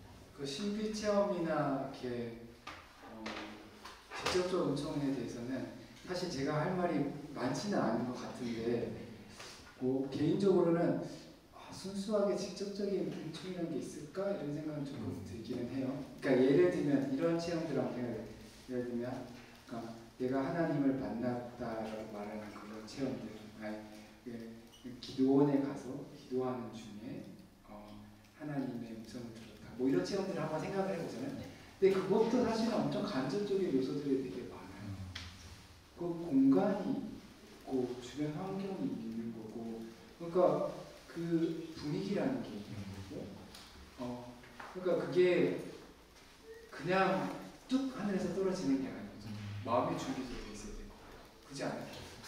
그게 건강도 그거 하여간 이게 우리가 하나님의 직접적 은총이라고 얘기하지만 사실은 우리가 평소에 경험해 보지 못한, 일상적으로 경험하지 못한 특별한 체험이다, 그건 제가 인정할 수 있겠는데, 그 직접적이면 그거는 좀 의미가 있어요. 그래서 이거는 이제 제가 이 간접적이라는 말을 되게 관심을 갖게 된 게 창조 교리 때문에 그런 건데, 하나님이 세계를 창조하시는 과정에 인간 창조에 대해서 가지고 있고 전통적인 관념이 뭐냐면, 인간은 하나님이 특별히 개별적으로 창조했다, 이런 생각을 가지고 있어요. 그러니까 창세기 2장에 보면 하나님이 인간을 만드는 장면을 보면, 그러니까 그 전에 다른 거 상관없이 직접 만든 것처럼 보이잖아요. 근데 제가 볼 때는 그 장면은 되게 논란의 여지가 많아요. 한번 여러분 상상해 보실래요? 여러분 에덴 동산에 있었어. 하나님의 아담을 만드는 장면에 여러분이 카메라를 가지고 찍는다고 생각해봐요. 이렇게 카메라를 가지고 아담을 만드는 장면을 찍고 있는데, 화면에 뭐가 잡힐까요? 화면에 어떤 장면이 잡힐까요?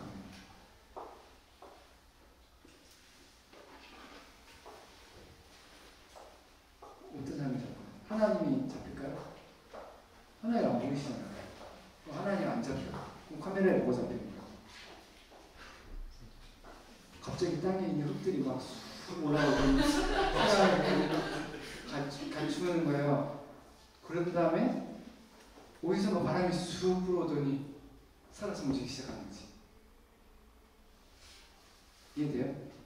그러니까 지금 창세기 2장의 이야기를 그냥 이렇게 되게 단순하게 문자적으로 읽으면 그렇다는 얘기인데, 근데 우리 교회 분들은 그걸 되게 문자적으로 읽고 그게 사람이 만들어진 과정을 생각하고는 그런 식으로 사람이 특별하게 창조했다고 생각을 하는 거예요. 근데 성경의 창조 이야기를 가만히 들여다보면 식물을 만들 때는 땅 보고 명령을 내리거든요. 땅 보고 식물을 내라. 하나님이 식물을 땅을 통해서 만들어요. 그러니까 하나님이 피조물을 통해서 피조물을 만들어내거든요. 여러분은 어떻게 만들어졌어요? 하나님은. 여러분 엄마 아빠 종자 남자 만나 수준 안에서 만들어졌잖아요. 그렇지 않아요? 특별 창조? 하나님의 손이 있었나? 없어요. 그러니까 우리가 하나님의 창조를 생각할 때 가지고 있는 고정관념은 우리가 옛날부터 전해 들어온 것 때문에 가지고 있지만, 실제로 우리가 우리 현대 과학의 관점에서 뿐만 아니라 상식적으로 가만히 생각해봐도 하나님의 창조의 손이라는 게 그렇게 직접적으로 초월적으로 하지 않고 간접적으로 매개의 방식으로 이루어지거든요. 그러니까 mediated, indirect, 뭐 그런 방식으로 하나님이 세계 안에서 일을 하신다고요. 디바인 미션이라는 게. 그러니까 그게 창조뿐만 아니라 은총도 그렇다고 생각을 하는 거죠. 그래서 뭐 직접 은총을 굳이 얘기할 필요가 없고 그런 경험하신 분에게도 하나님이 그런 경험을 가능하게 주변 환경을 허락해 주신 거다. 그게 혼자서 막 이렇게 뭐 특별한 열심으로 그렇게 된 게 아니고 주변에 도와주는 사람도 있고 피조물들도 있고 이런 것들이 그걸 가능하겠다 이렇게 말씀하실 수 있지 않을까 싶습니다. 너무 감사합니다. 퍼스트 휴머니티에서 사람들이 주목해서 보고자 하는 그 청소한 그물망을 교수님께서 안식일과 관련해서 특별한 관점이 있으신지 궁금합니다. 안식일과 관련해서? 네, 그리고 아까 이웃에 대한 사랑 부분에서요. 그 로봇 만들고 그쪽에 그 산업에 그 종사하는 사람들도 있고 그 산업 구조가 있을 텐데 이제 그 부분을 은총의 수단과 관련해서 교수님께 가지고 계신 그물망이 있으신지. 어떤 산업? 로봇 산업?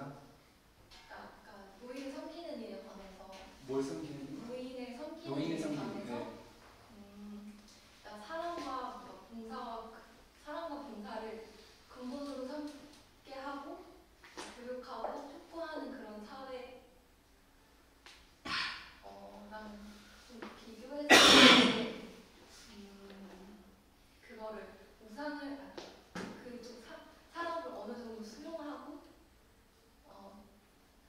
격려하고 그러는 그런 방식을 어느 정도 어떻게 정의하시고 경계 같은 걸 가지고 계시는지 그런 부분. 첫 번째 질문이 뭐였지? 안심 관계. 안식 관계. 일단은 제가 잘 이해했는지 모르겠는데, 그러니까 제가 안식하면 일단 떠올리는 게 노는 거다 이렇게 생각을 해야 되겠다 저는 생각을 조금 하는데, 저는 이제 예수님 이야기를 좋아하는데 예수님의 하나님 나라 이야기에 예수님의 지금 너희가 있는 이곳에 하는 나라가 임했다고 얘기를 하잖아요. 근데 거기에 예수님이 하나님 나라를 이 땅에서도 경험을 하셨거든요. 근데 그 경험하는 자리, 대표적인 자리가 제가 볼 때는 먹는 자리예요. 식탁이에요. 먹고 마시고 노는 자리거든요.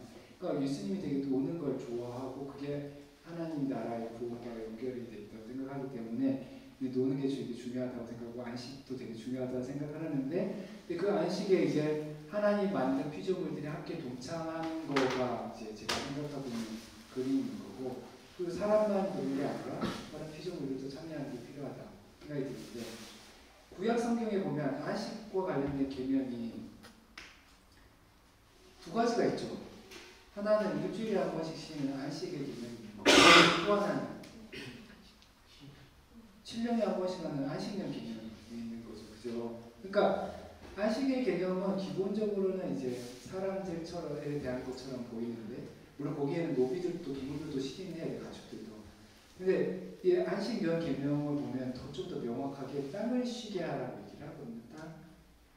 땅 피조물을 쉬게 하라고 하는 계명이 있기 때문에, 만약 우리가 안식일을 기념하면서 종말에 있을 하나님 나라의 안식을 미리 내다보며 성취하는 거다 생각을 하면, 안식년을 지키면서도 마찬가지로 새하늘과 새 땅, 새 창조를 미리 성취하며 보내는 거다고 말할 수 있는 거죠. 그러니까 안식년이든 안식일이든 이게 인간뿐만 아니라 모든 피조물들이 함께 하나님 나라의 완성을 내다보면서 우리가 기념하는 거. 그래서 그 안식의 계명 속에 늘상 우리 마음에 다른 피조물들, 우리 동료 피조물들을 이렇게 빈간 피조물들도 함께 포함시키는 사고가 필요하지 않을까 생각이 들고, 그래서 저는 되게 의도적으로 축도를 할 기회가 있잖아요. 축도할 때, 그러니까 가능하면 인간 이외의 다른 피조물들을 포함시켜드리려고 해요. 그러니까 이렇게 축도할 때 함께 예배드리는 사람들을 얘기를 하고, 그리고 하나님 나라를 기다리고 있는 많은 사람들도 있겠지만, 로마서 8장 얘기하는 것처럼 이 땅에 썩어지는 종로를 타는 가운데 이제 신음하고 있는 피조물들을 축복하는 기도도 같이 하거든요. 그러니까 이 하나님의 축복의 대상 안에 이런 걸 포함시키는 거를 예전 안에 이렇게 자꾸 포함을 시키다 보면은 생각이 조금 더 넓어지지 않을까. 안식에 대한 생각도 뭐 그런 생각을 조금 해보게 되고요. 두 번째 로봇 산업과 관련해서 얘기를 한다 그러면 요거는 사실은 조금 이것만 가지고는 다 하기가 어려운데 로봇 산업과 관련해 갖고 실제로 동사하는 사람들 보면 지금 아까 얘기 드린 이 케이스는 되게 복지에 관련돼서 얘기하는 거예요.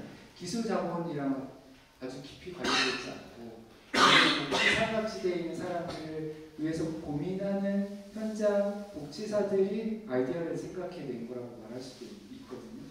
그러니까 독거 노인들에게 마음을 쓰고 있는데 자기네들이 가지고 있는 힘에는 한계가 있는 거고 현대 기술 중에 비싸지 않게 조금 저렴한 가격인데 적정한 기술을 응용하면 큰 도움이 될 수 있겠다 해서 만든 게 바이오 로봇으로 제가 알고 있으니까 복지 예산으로 이거 쓸 때 엄청나게 큰 돈을 들인 게 아니거든요. 그리고 이게 돈 많은 사람들한테 주려고 한 게 아니잖아요. 돈이 많지 않은 사람들에게 복지를 위해서 주는 거니까 첨단 기술이 아니라 적장 기술을 사용을 하는 거고 그렇게 하는데 이게 로봇만 가는 게 아니에요. 이 로봇이 갈 때는 거기에 마음을 쓴 복지사들과 정보기관과 이런 연결망들이 같이 있어요. 그러니까 이미 로봇이 개발되고 활용되는 과정 속에 이것 자체가 사물생태 그물망 속에서 이루어지는 거기 때문에 그 그물망을 계속 주목해서 보다 보면은 로봇 산업이 로봇 반려동물 산업이 어떻게 발전해야지에 되는가에 대해서도 조금 더 우리가 구체적인 제언을 할 수 있지 않을까. 지금 이제 반려 로봇 산업과 관련해서 되게 중요한 사실 돈이 진짜 많이 들어가는 건 그런 데가 아니에요. 그런 데 들어가는 게 아니라 트럼프 지키는 이제 경호견 로봇 만드는 이런 데 들어가 있는 거거든요. 그러니까 우리 우크라이나에 가서 전쟁하는 그 로봇 만드는 데 든단 말이에요. 그러니까 로봇 산업이 발달하는데 이 기술들이 발달하는데 그 하나의 개체가 어떻게 만들어졌는지가 중요한 게 아니라 그 개체가 어떤 배경에서 어떤 동기로 만들어지고 어떤 사물생태 그물망 속에서 활용되고 그 주변 피조물들이 어떤 영향을 주는지를 보는 게 이제 포스트 휴먼 영상이라고 생각이 드는데 이런 관심이 없으면 정말 막 뛰어다니는 이제 로봇 개를 보면 와 멋있다 정말 대단하다 이렇게 얘기하고 끝난단 말이에요. 그게 아니고 그 로봇이 사람을 죽이는데 그 로봇이 우리의 인간의 노동을 파괴하고 실제로 노동을 대체하고 사람들을 소외시키는데 그러면은 우리가 그런 로봇 말고 사람을 살리는 로봇, 생명을 살리는 로봇, 우리 사물생태 그물망을 좀 더 촘촘하고 풍요롭게 하는 그런 로봇 산업이 필요해요. 우리가 이렇게 얘기를 할 수 있어야 된다고 생각을 하거든요. 현실적으로 되게 어렵지만 그래서 기술 자본주의랑 싸우는 게 되게 어렵지만 이 포스트 영성에 대한 강조가 바로 그런 것 때문에 필요하다고 저는 생각이 들어요. THM 정리학기 하면서는 저는 구약을 전공하고 하려고 하는데 또 창조 이야기나 뭐 안식일의 이야기 이런 거 질문하면 너무 길어질 것 같아서 제가 어떤 논문을 봤는데 지구 온난화가 계속 되게 기후 위기 속에서 지구가 자정 능력으로 뭐 온도를 낮춰가지고 뭐 인류를 멸망시키는 그런 식의 기사를 본 적이 있는데 그러면 그렇게 만약에 지구가 그런 자정으로 인류를 멸망시키고 그렇게 보면 어떤 관점으로 그런 걸 봐야 되는지 그런 부분. 그거는 이제 또 포스트 휴머니즘 관점에서 볼 수 있는 거죠. 인간이 이 지구 시스템에 가하는 이 압력 부하를 감당을 못해갖고 너희 때문에 못 살겠다, 너희가 죽고 나야지 우리가 살겠다 이렇게 결단할 수도 있는 거예요. 그러니까 의식결정이 결단은 아니지만 그래서 인간이 멸종하고 나면 지구 생태계가 훨씬 더 풍요로워질 거예요. 그러니까 그렇게 될 수 있는 건데 여기에는 약간 의인화가 들어가 있기는 하지만 그러니까 지구 시스템이라는 게 우리 인간의 활동을 위한 그냥 단순한 배경, 무대가 아니고 나름의 독자적인 힘을 가지고 있다는 걸 긍정해 주는 게 필요하거든요. 그러니까 그게 포스트 휴머니즘을 얘기하는 사람들이 되게 강조하는 그러니까 비인간 존재자들도 나름의 긍정적인 적극적인 행위 영향을 가지고 있다. 그걸 무시하지 마라. 그 얘기를 하는 거거든요. 그러니까 그런 부분에서 이제 이 얘기를 펼쳐갈 수 있을 것 같아요. 네. 그, 밥 먹으러 가야 돼. 그 인간의 어떤 특별함에 대해서 얘기하시는 기자분들이 주로 창조에 대해서 그 언급을 할 때 생명에 대해서 언급을 주로 하시는 걸로 저도 몇 번 들었는데, 그러면은 그 인간이 그 하나님의 생명을 얻은 유일한 피조물이다라는 그런 분들의 주장에 대해서는 포스트 휴먼의 영성으로는 어떻게 좀 그거는 요까지하고 병을 할까요? 그건 구약 성서학자들이 얘기해 줄 수 있어요. 그 창세기 2장만 히브리어로 다시 읽으면 돼. 생명이라는 단어가 나오는데 아까 제가 얘기한 장면은 이 생명이다 이렇게 얘기하잖아요. 그 2장 밑에 보면 또 생명이라는 단어가 나와요. 네페시아야. 그때 인간을 가르치는 게 아니야. 또 다른 피조물들을 가르치는 거야. 그러니까 생명이라는 단어가 되게 특별하다고 인간만 가르친다고 생각하는 건 성경을 제대로 안 읽어서 그런 거예요. 그리고 말하는 목사님 있으면 히브리어 원문을 가지고 가서 다시 읽어보자고 이렇게 얘기하시는 거예요. 굳이 포스트 휴머니즘까지 안 쓰는 거예요. 감사합니다. 참고로 교수님께서 쓰신 책 중에 창조론이라고 한 책이 있어요. 그리고 이제 주제가 과학신앙의 창조신앙인데, 제가 과학과 신앙 대학원 세미나 수업 때 그걸 주기적으로 써서 아마 수업 들었던 학생들은 좀 보기도 했었을 텐데, 그리고 이렇게 신앙적 연구만 하시는 게 아니고 예수님의 눈물, 그렇죠? 신앙 에세이 같은 신앙 에세이도 쓰셨고, 딱 봐도 신앙이 되게 무관하시잖아요. 하나님 백성과 그 신앙이 같이 겸비되는 그 귀한 분을 보시게 돼서 정말 감사한 생각이 듭니다. 네. 감사합니다.